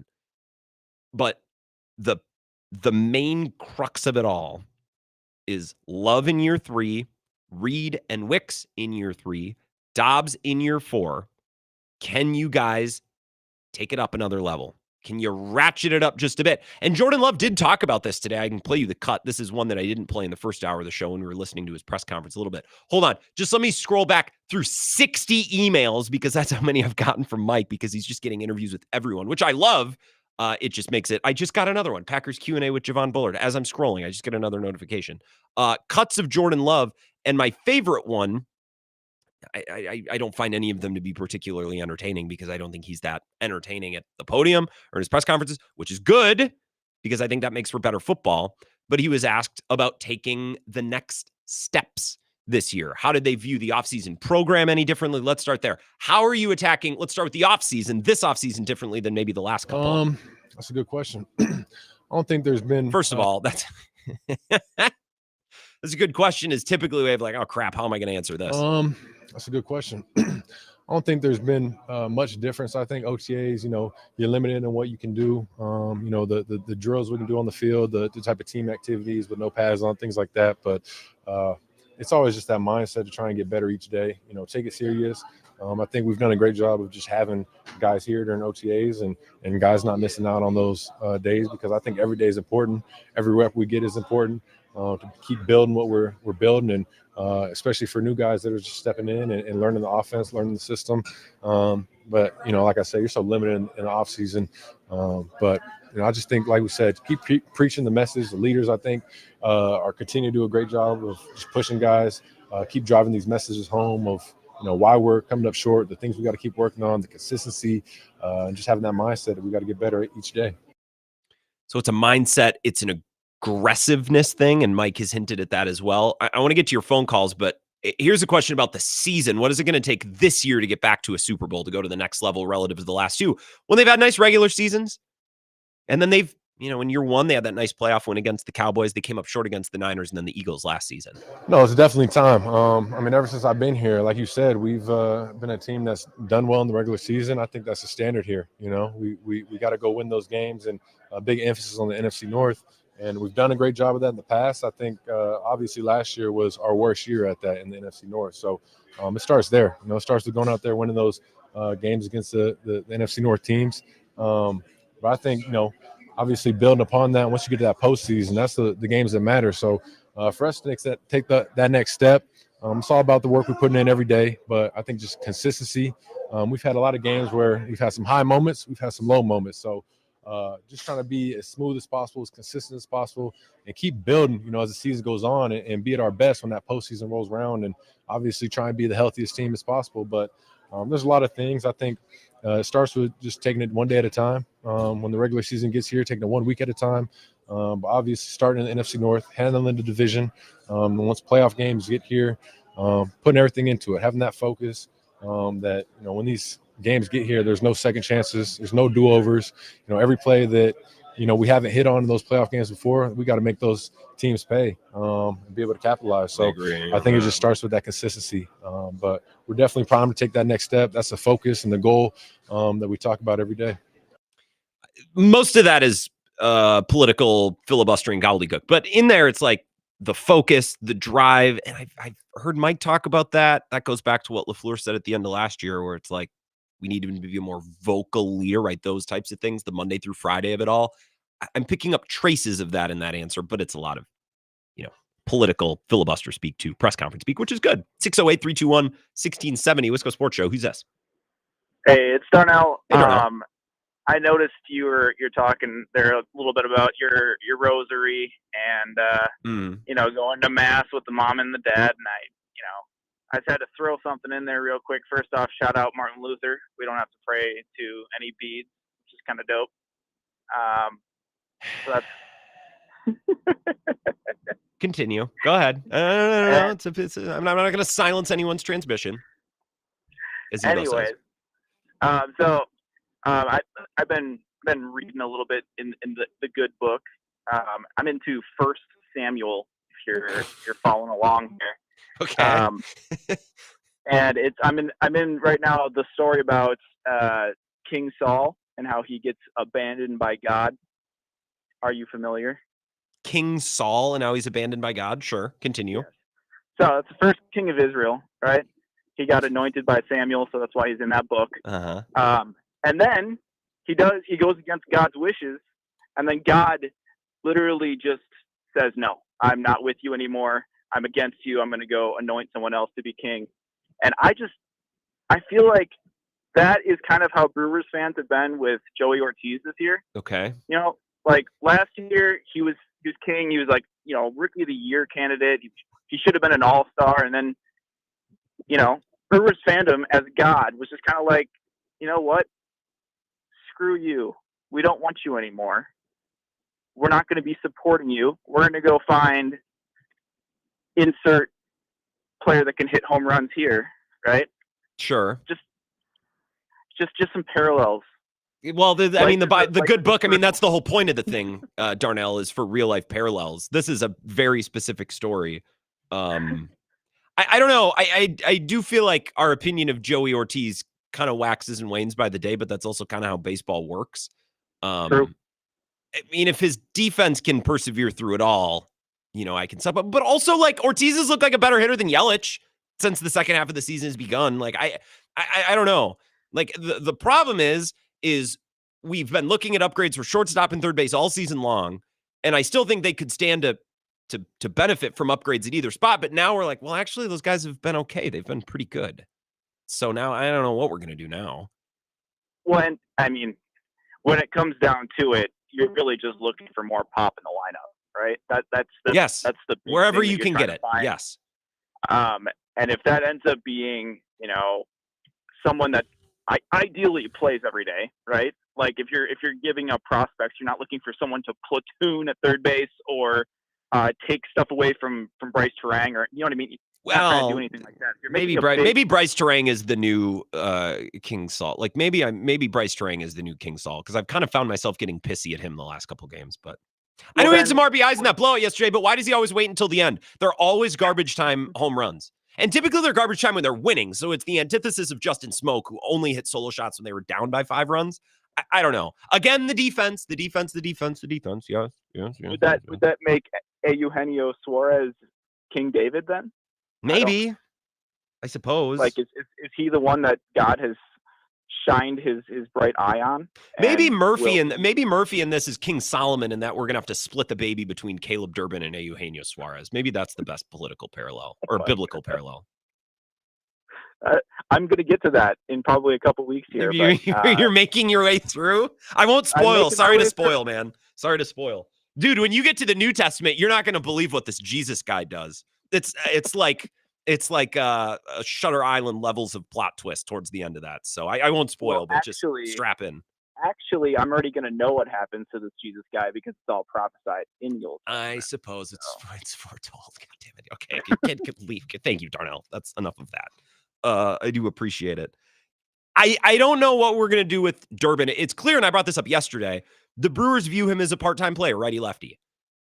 You can think that's right or wrong. Like, I would rather live with some of his struggles maybe against, one side of the mound or the other, because the alternative is Anthony Siegler. Like, no offense, right? Like, no offense, with all due to Anthony Siegler or Andrew Monasterio. Like, there's some players where it's like, okay, yeah, maybe the splits aren't great, but I still like that player more than the other player. And especially if they're a younger player, I'm just going to bet on improvement with opportunity. I don't know what to do with Caleb Durbin. The Brewers are telling us that he's not an everyday player. So there's room for improvement there. Can you improve the Siegler role or the Monasterio role? That's what we need at the deadline. We need an upgrade to the Andrew Monasterio role. That's what we need. It's kind of a ridiculous statement when you say it out loud, but I think there's a shred of truth to it. I don't know. Again, you have to try to figure out what they're thinking about players behind closed doors. Caleb Durbin has played a lot better over the last 2 months, and I think he's a very useful, worthwhile player. The Brewers are telling us that he is a little bit more matchup dependent. Okay, fine. I don't have to agree or disagree. I'm not running the team. If that's how they feel, then I would maybe like certain moves to be made to improve the other half of that platoon. I mean, that's where we go to I just can't get over the fact that Darnell's just reading the Bible start to finish. I mean, I suppose the Old Testament it's quite wordy. I mean, it's just a lot of, Louis C.K. talked about this in one of his specials. It's just a lot of the Jews talking about how they wandered. That's a lot of the Old Testament. It's just they wandered and wandered and wandered and wandered, and they did. But it's a lot of chapters of the wandering. Jesus was in the wilderness for what, 40 days? That's the whole Lent thing. That got a couple chapters, but it's like Jesus. It's like a quarter of the Old Testament. Jesus, yeah, exactly. It's like the quarter of the Old Testament. It's just the Jews wandering in the wilderness. Which again, credit to them, they persevered. But it is wordy. 608-321-1670. Wisco Sports Show. Who's this? Hey, Grant. Tom in Oak Creek. How are you? I am great, Tom. How are you? I'm doing well. Well, evidently, since today's Free Phone Thursday, we're talking about Pokemon in the Bible, do I get to give a 20-minute talk on the importance of colonoscopy to prevent colon cancer screening? Sure. Did you just get scoped yourself? Yeah. Well, no, that's what I do for a living. You scope people for a living. Yeah. Yeah, GI doctor. And I'm constantly told by men that colonoscopy, the worst part of it is just, clearing out your system. And it's actually not that bad. That is very correct. And definitely it saves lives. But anyway, I just couldn't believe you went on this really well thought out, cited, researched Rosenthal thing, and then somebody called in and complained about a Pokemon Go theme night. Yeah, Dean brought it. I could not stop laughing. He was fired up. He was pissed off, and you could tell, Tom, I wanted to be pissed off with him, but I needed a little bit more information. I came into that blind. Yeah, I just couldn't believe it. Anyways, back to the non-animated world. Sure. I don't think necessarily I'm in the camp for the Brewers of making a huge move at the deadline. And the reason I say that, I think for Eugenio Suarez, the cost is going to be astronomical. Mm-hmm. And really, this team is not losing a lot of pieces at the end of this year. It's not like the Cubs where Kyle Tucker's gone and he's a key part of your offense. Correct. Really, they're not losing that much. And the other piece is their top prospects are left side of the infield guys. It's Mhm. Jesus Madej, Cooper Pratt, and those are the guys that you want for the long term. True. That I think that can help these guys compete in the long term. So I'm not as big of a let's get into a huge, seller's market or buyer's market of like trying to outcompete people and give up, a huge number of pieces. Sure. Well, especially with teams who maybe have, more motivation. The Cubs, if they're renting Kyle Tucker, it would make sense for them to, go nuts. I got to take a 3-minute break. There's 2 of you on hold. I promise I'll get to you in exactly 30 minutes on the other side of this break. If you can hold on. Final thoughts on anything that we've discussed, and then Mike Clemens at 5:35. Please stay on hold. I promise I'll get to you right after this. This is the Wisco Sports Show with Grant Bills on the Wisconsin Sports Zone Radio Network.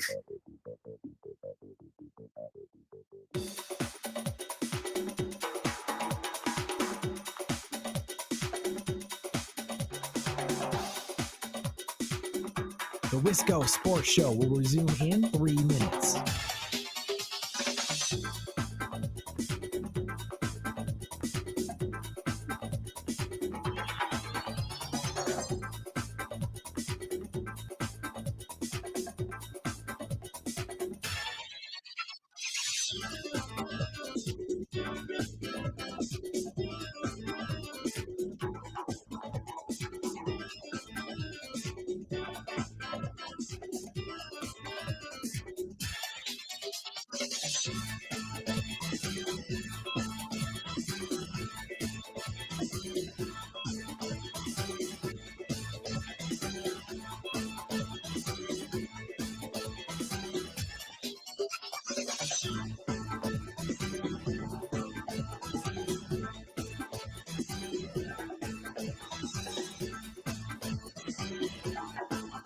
The Wisco Sports Show will resume in 2 minutes.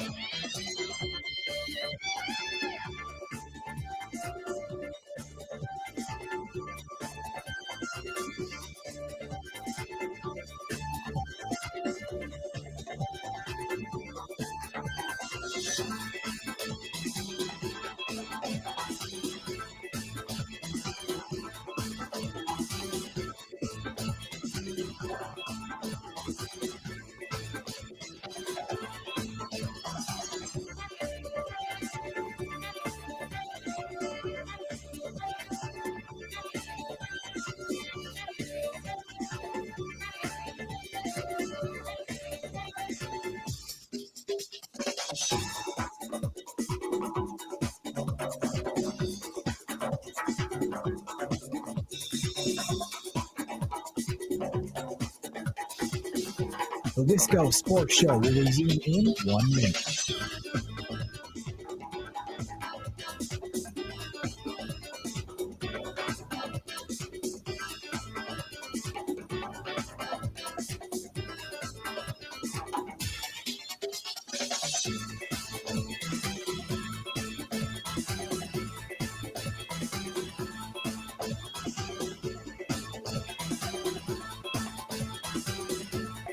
The Wisco Sports Show will resume in 30 seconds.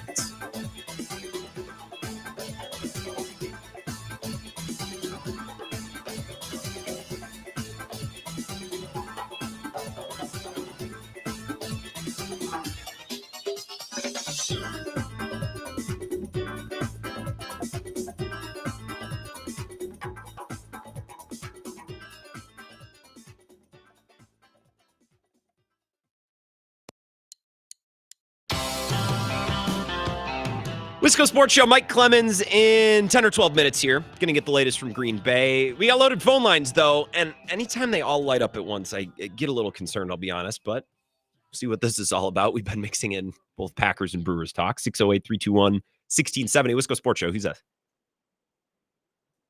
Hey, Grant, second cousin Mike. Hey, second cousin Mike. Speaking of Lutherans, you are okay. Tried and true, but that's okay.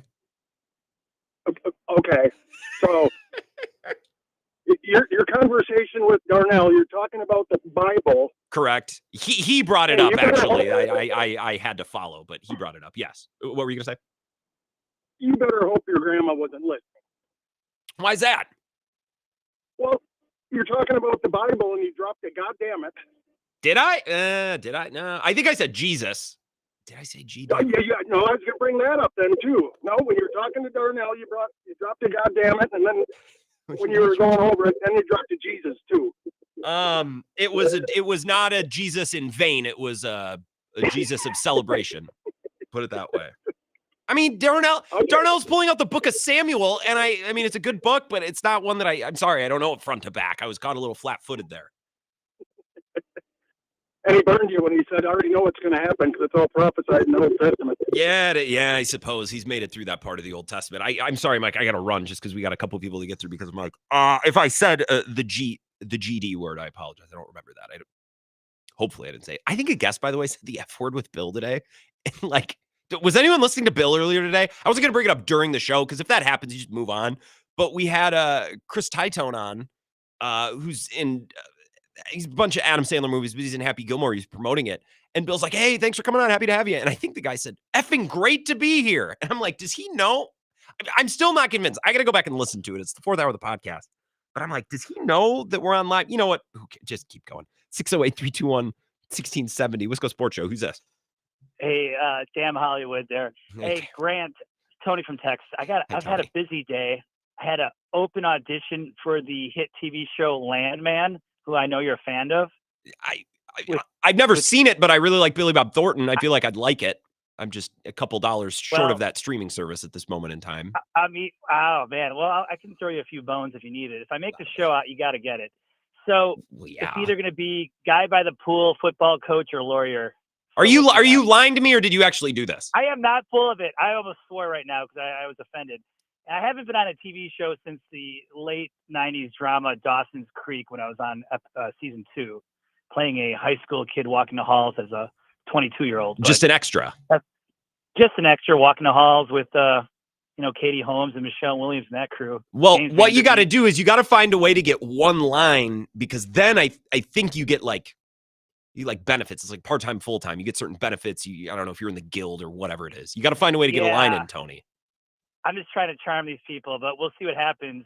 But they're filming Landman in Fort Worth right now. So interesting. Jerry Jones was actually really good. I just saw that scene with John Hamm and Billy Bob. He was actually incredible in that. And I contend it's because he thought it was real. Like, that's my belief in that, and that's why it's so good. But I don't know. Maybe I'm not giving Jerry enough credit. Speaking about NFL and money, did you guys talk about the Packers at all, making all that money, all that bread? I mean, revenue sharing, yeah, but every team makes that, right? Like, doesn't every team get the same amount of rev share money? The Packers, it's just made public because they're a corporation. Yeah. To quote Antonio Brown, business is booming. And, business is booming for our Milwaukee Brewers. They are never going to change that business model. Why would you? And I kind of see what Mark A is doing here. I mean, they give us a summer of hope. They got butts in the seats. I'm paying attention. And, then you just see what happens in the playoffs. Will they make a trade for a big bat? I doubt it, but that'd be nice. I don't think they will, though. Do you? Well, I think I don't know. Flip a coin. What Rosenthal is writing, and what bothers me a little bit, is that he's framing it as they don't want to acquire anyone because Mark doesn't want to pay him. And I don't think that's why. I mean, the Brewers have added, and they're in on, a lot of people say, well, the Brewers will never be in on, the top guy. They're in on everyone every year. They sniffed around Vladdy Jr. They've been in on big names before. It's just never been at a price. I mean, they were sniffing around Flaherty last year. They got scared off by his medicals. It's not that it's been written about by Passan, especially had this yesterday, where it's almost assumed, it's just stated, well, the Brewers aren't in on the big name. Yeah, they are. They're just maybe not as likely to be as desperate, but I don't think it's because they don't want to shell out more payroll. I don't think they want to mortgage more of the future because of their model. Like you said, Tony, it's a sustained success. It's the bites at the apple thing. 608-321-1670. One more call here before we get to Mike Clemens. Wisco Sports Show. Who's this? Oh, Grant, this is Jeff. Jeff, what's going on, Jeff? Frustrated, man, with these comments, man. Go all in, for God's sakes. We always do this. Don't get Flores. Don't do anything. And then we lose in the first or second round of the playoffs. I mean, Jeff, I die to lose in the second round of the playoffs. Sign me up for that right now. I'd take that. They haven't even had that luxury. Exactly. I'm like, okay, we want to keep our prospects. This guy's really good. We want to keep this guy. He's really good. Come on, man. Just give me some hope. I want to watch my boys win. I don't want to watch this crap where get swept. Come on, man. Just for once, man, since I've been a Brewer fan forever. 1982, I watched my boys, and they should have beat St. Louis in the World Series. But for the love of God, we got so much pitching depth. Just give a couple guys, man, get a bat so we can do something. I'm sorry, Grant. That's all I got to say. Don't apologize. That's what this forum is for. Don't apologize. It's like apologizing for going to a church and saying a prayer. Appreciate the call, Jeff. I don't think they have to light their entire farm system on fire to go get bats. I'm in a weird spot with Logan Henderson because earlier this year I wanted him up, and now I kind of want him traded. So I don't know how I feel about my current stance on Logan Henderson, but they have guys who are expendable, arms. And that's what a lot of these teams are looking for. And these arms are probably not as good as the Brewers are making them look anyway, so ship them out.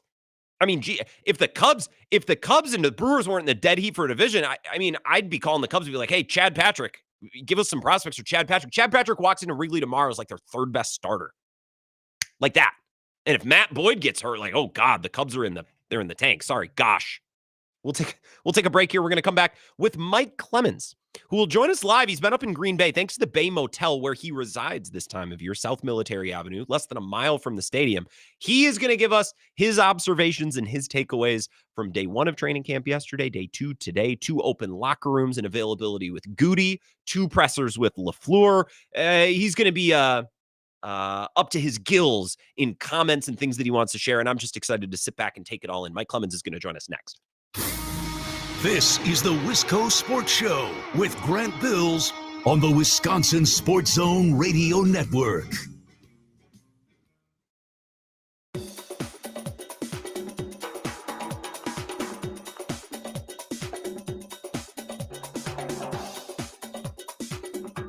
The Wisco Sports Show will resume in 5 minutes.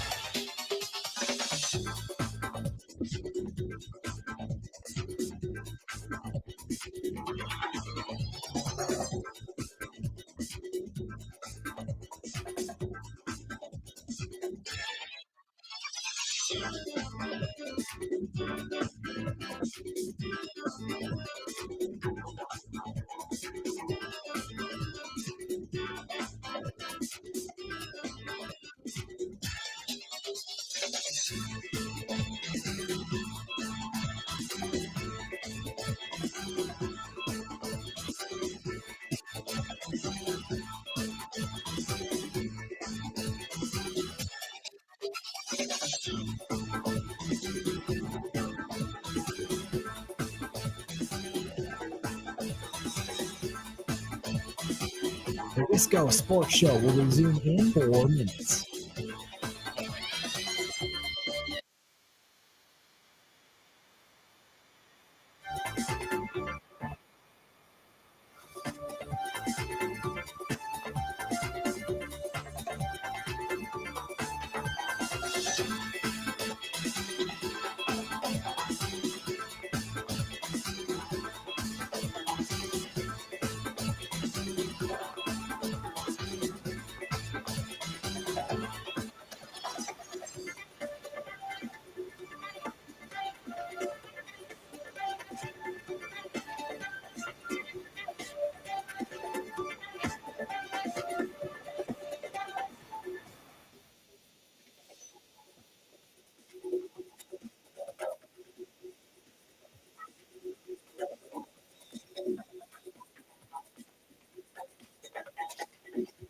The Wisco Sports Show will resume in 3 minutes.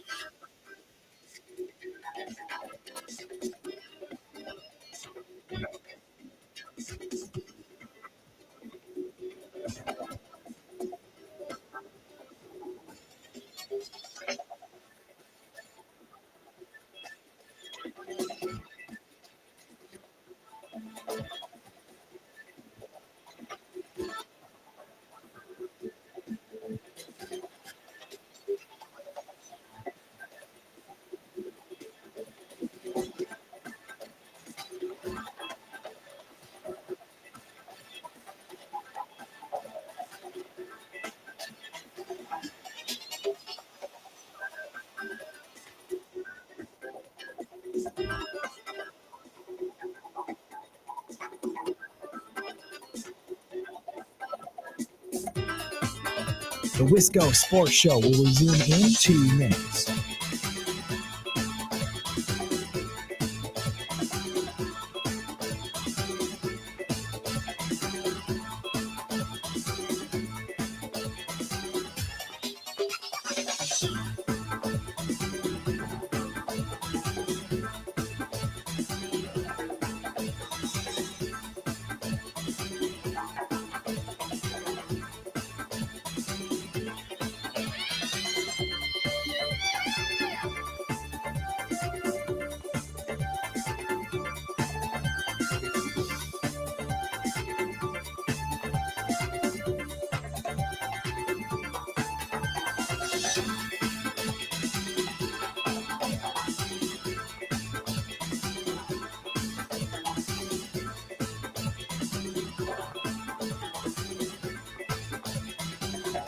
The Wisco Sports Show will resume.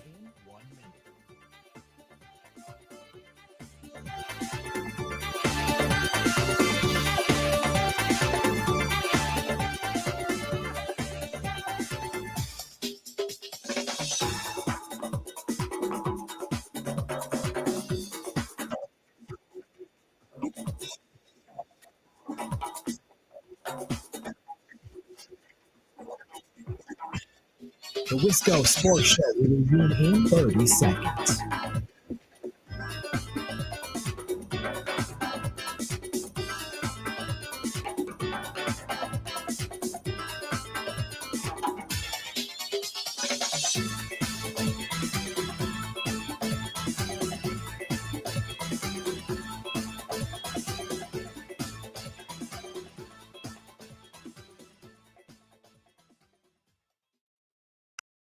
That's a great question. The beauty of our offense is like you really don't know necessarily who's going to get the ball, and I think it really frees up the quarterback. He doesn't have to feel that pressure. Oh, I got to get this guy the ball, and it's really on us as a staff to try to move these guys around and showcase what they can do. Matt LaFleur speaking with the media both yesterday and today. This man present for those media availabilities, the open locker rooms, there to watch practice as well. And he is joining us now. Thanks to the Bay Motel in Green Bay. Quiet, cozy, comfortable, less than a mile from Lambeau Field. Perfect for families. And they have the Bay Family Restaurant featuring home-style cooking 7 days a week. The Bay Motel, 1301 South Military Avenue. And you can give them a call, 920-494-3441, or go online to make your reservation, baymotelgreenbay.com. Mike Clemens joining us now.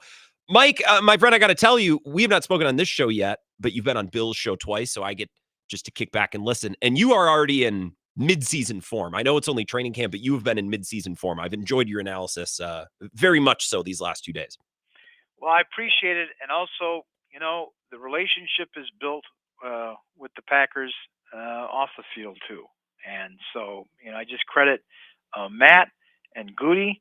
And then I got a chance to, meet Ed Policy about a month ago and just kind of get a feel for where everything is at. And I even saw a young TV reporter's piece last night. Well, Ellie French, she's been on the show, right? Friend of show. And she's, so they threw it to her. Ellie, what do you think? And she says, urgency. And it's like, yeah, that's the word. And I know it's an overused word from football head coaches and players and sports analysts and all that, but that's the feel of it, like unfinished business. And I don't want to be a broken record, and I don't like to talk about windows of opportunity. They're in the window and how to go to the Super Bowl and all that kind of rah-rah crap. I'm trying to, I was coming into the stadium early this week, a couple of days before camp started, and I'm kind of pulling up my same route. I'm looking at that stadium and I'm thinking, Matt LaFleur's in his 7th year. He's getting a new boss on Friday who publicly said, well, we'll see how this year goes before we talk about contract extensions. So, it's kind of I'm your new boss. Show me what you can do. Even though I've been here all along, I'm here now to figure out how we get to a Super Bowl. And maybe you're not going to be in the plan. Yeah. And to me, Matt has grown as a coach. He's grown as a motivator. He's become more impatient. He's become more confident. He's got an offensive staff now, or really a total staff that's been together now 3-4 years. He's got a roster with guys like Jaden Reed and Jordan Love that have been together now three years. They're going on 3 or 4 years. Love a little bit longer, but it's like, what's missing? And to me, it's how to win a game. It's in-game decisions, and you can't get down by 3 touchdowns to Sam Dowell. Yeah. And the number 3 wide receiver, because everyone's got focused on Justin Jefferson up in Minnesota. Who was it? Jalen Naylor? Whoever? I don't even remember who was eating him up last year. It wasn't even Naylor. Jordan Addison. It was the next guy. It was got like 5 catches and a touchdown, and is moving the chains on you. And so these things that where the horse gets out of the barn like that, or now there's plenty of times that the Packers came back in games, but you couldn't figure out the Rubik's Cube against the Eagles.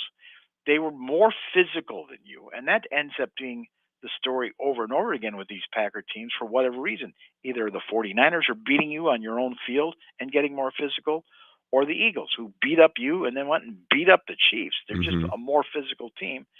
And it's like, how do we get to one? And the other thing is, the division is tougher. It's tougher. Yeah. Dan Campbell's an experienced coach. He's got a good roster, but he's got 2 new coordinators. And obviously, Kevin O'Connell in Minnesota, that guy has grown as a head coach. And a really good program, too. No matter who the quarterback has been, or he's had a couple defensive coordinators, moved from Donatel to Brian Flores now. Like, I think of that as he's built a program. Players like being there. Like, that's just a really, really legitimate operation that he's built. It's not just that, he calls good plays. It's all the other stuff, too. And in Chicago, if the McCaskey family stays the hell out of the way, sign the and checks. let Ben Johnson run his program, give him some time, give him, 8 weeks or something like that. But, that guy is going to be a problem to deal with. So when all those years of McCarthy and Rodgers dancing to winning the division, they're in a much different division now. And the division that a lot of these players, and that's where you pick up the sense of urgency from Josh Jacobs on down. We were 1-5.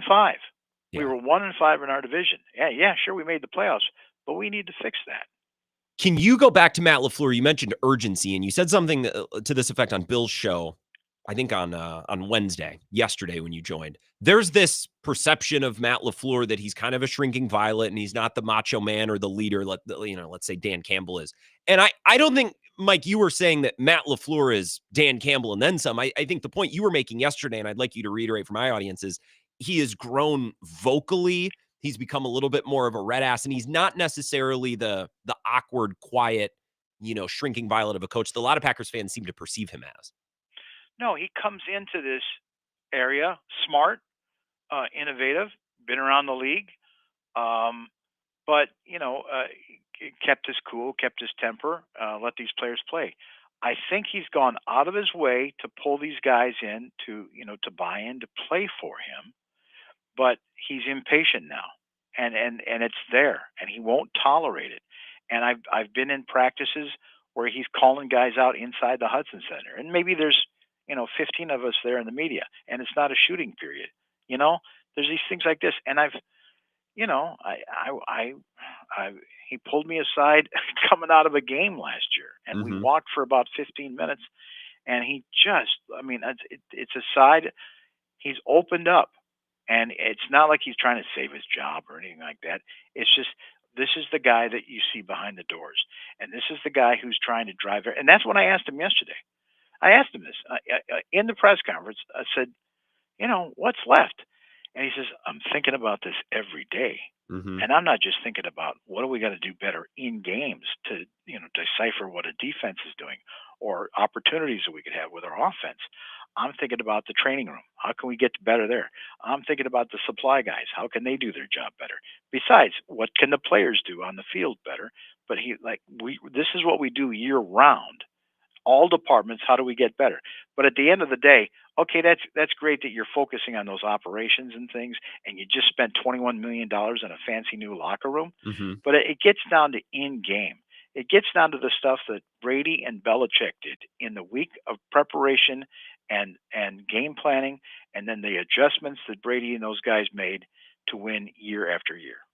Mike Clemens is here courtesy of the Bay Motel in Green Bay. So you guys had an open locker room yesterday. Got to talk with a bunch of players. Again, today you got to talk with a bunch of players, and I'm sure you'll be up until the wee hours cutting and picking through some of the best moments. But what stood out to you between yesterday and today? A lot of players in year 2, 3, 4. That's a big portion of their roster. So you're kind of seeing these guys kind of grow up. You're probably seeing big leaps and bounds from these young men because their NFL careers are kind of just starting to get off the ground.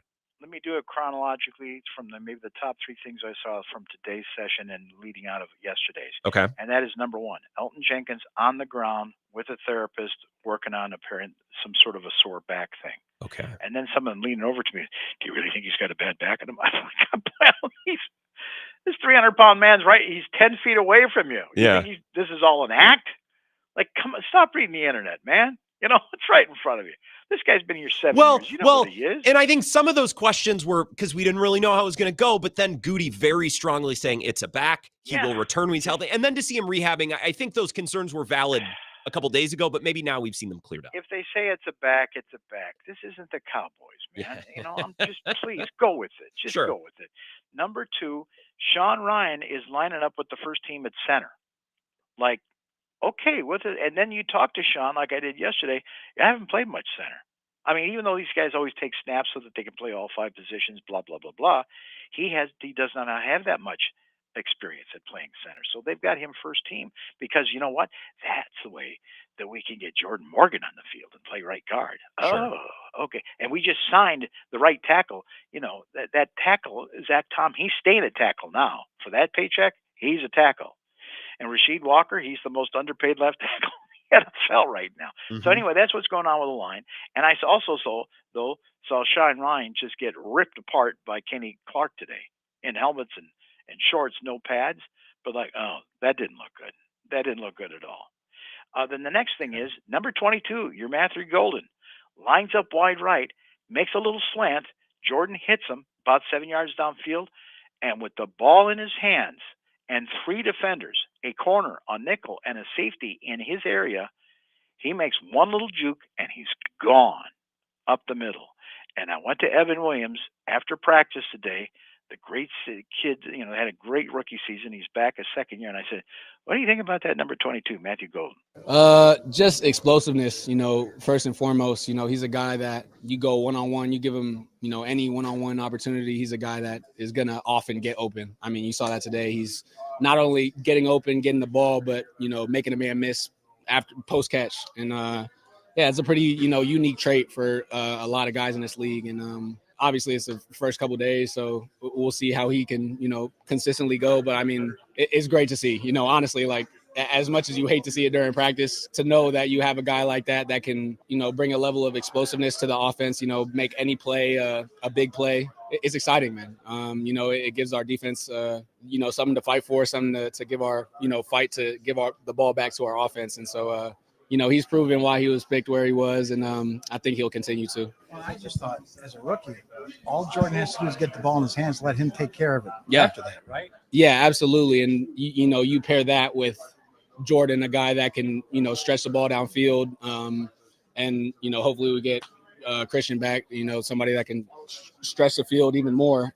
Yeah, it's going to be dangerous, being able to have those plays where you can just flip a guy a ball and he can create something on his own, and then having a quarterback that's able to read defenses and just being able to have that duality of offense is, I think, what can make our offense, really explosive and just really dangerous. Mike Clemens is here. And Mike, you texted us about this play earlier today, and you were like, it was clear to you, just get the ball in this guy's hands. He moves differently. He runs differently. And I thought of, all of the rants that I had about MVS or Christian Watson when they're throwing all these deep bombs because they're fast. You got to go deep.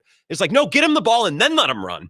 Right. And it seems like Matthew Golden hopefully is treated that way. Like, don't just turn him into a go route guy. I hope that's not how this goes. Yeah. Just get the ball in the kid's hands. Yeah, Let right. him take care of the rest because he's that damn fast. Okay. And then you go to Jordan Love. And again, I don't want to hear about windows of opportunity for Super Bowls. I don't want any of this rah-rah crap. Just, get real now. What do you guys really think you need to do to get better? And so I said to Jordan Love, so look about your division. I mean, Vikings, they got to break in a new quarterback, a rookie quarterback. Dan Campbell's, got 2 new coordinators. Ben Johnson, first-year head coach, first-time head coach. So all your coaches are back. Most of your team, except additions like Golden, you got all your guys back from last year. So that must put you at an advantage, right? He goes, absolutely. So then I said, so what has to happen for you to get to the next level and into a Super Bowl? No, it's definitely time. Ever since I've been here, like you said, we've been a team that's done well in the regular season. I think that's a standard here. We got to go win those games, and a big emphasis on the NFC North. And we've done a great job of that in the past. I think obviously last year was our worst year at that in the NFC North. So it starts there. It starts with going out there winning those games against the NFC North teams. But I think obviously building upon that, once you get to that postseason, that's the games that matter. So for us to take that next step, it's all about the work we're putting in every day. But I think just consistency. We've had a lot of games where we've had some high moments, we've had some low moments. So just trying to be as smooth as possible, as consistent as possible, and keep building, as the season goes on, and be at our best when that postseason rolls around. And obviously try and be the healthiest team as possible. But there's a lot of things. I think it starts with just taking it one day at a time. When the regular season gets here, taking it 1 week at a time.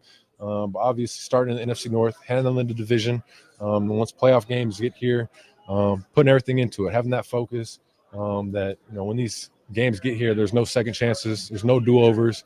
Every play that, we haven't hit on in those playoff games before, we got to make those teams pay and be able to capitalize. So I think it just starts with that consistency. But we're definitely primed to take that next step. That's the focus and the goal that we talk about every day. So, Mike, that's 1 minute and 20 seconds. And I think maybe 1 minute, 5 seconds of that is just cliches. But there is 15 seconds worth in there of focus and intensity throughout the week, which tells me that's maybe been a problem in the past. And then he also hints at execution, those plays that are there to be made in those playoff games. And that hints at what you've said on Bill's show the last couple of days. This season is about Love, Dobbs, Reed, Wicks, those guys taking the next step. Everything else is just kind of secondary. And I think all of that, those points are apparent in that long answer. And if it's cliche, though, it's also Jordan Love. He's reading off the coach's bulletin board. Mm-hmm. I want my quarterback to be cliche at the podium. Right. I don't want them to be creating headlines. Yeah. And he needs to repeat that mantra, and that's where that next step, where he needs to be more vocal and be the leader.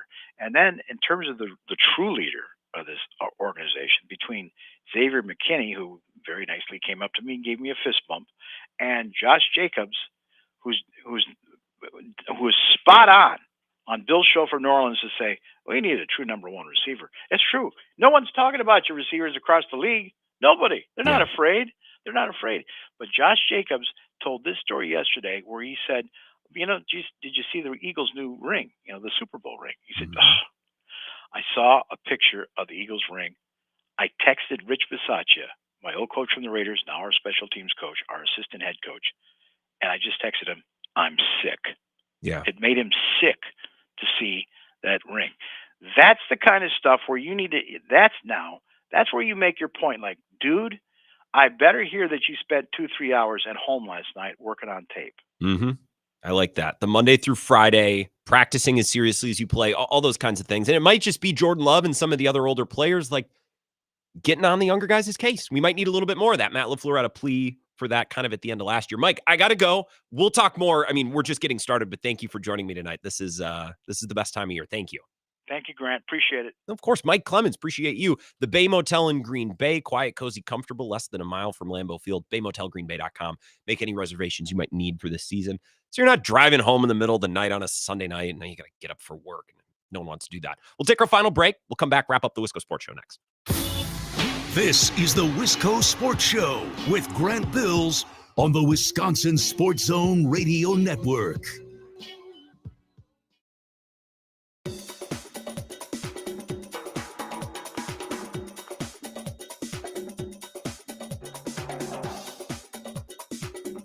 The Wisco Sports Show will resume in 3 minutes.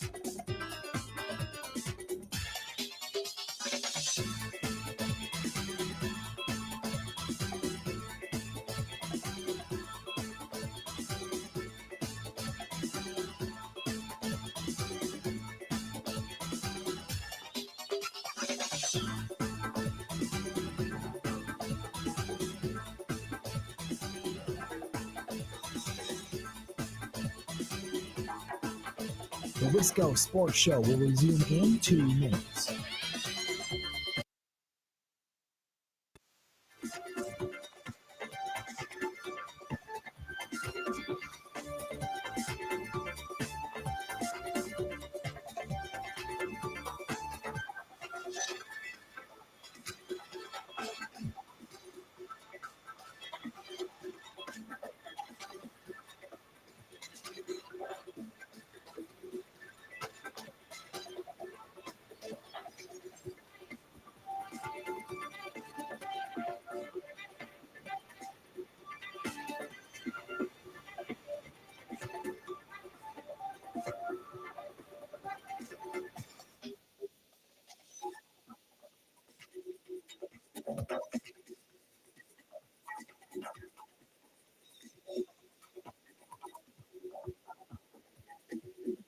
The Wisco Sports Show will resume in 1 minute.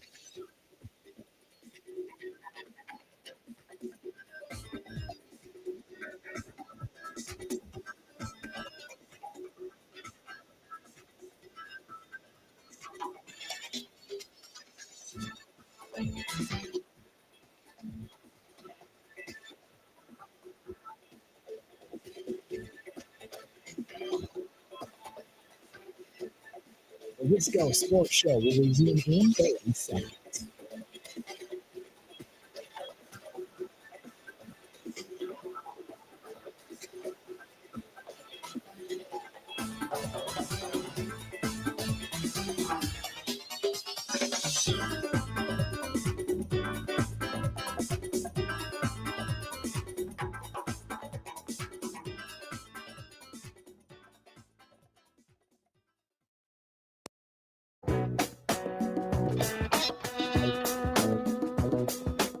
So let's go sports show. Final segment here, just a couple minutes. I've been thinking about this comment since it hit the live stream. Paul at 5:05, we were talking about Pokemon Go night at American Family Field, and then Duck was like, well, what about the furries and the LARPers? I'm like, okay, can you really fill up a stadium with furries in Milwaukee?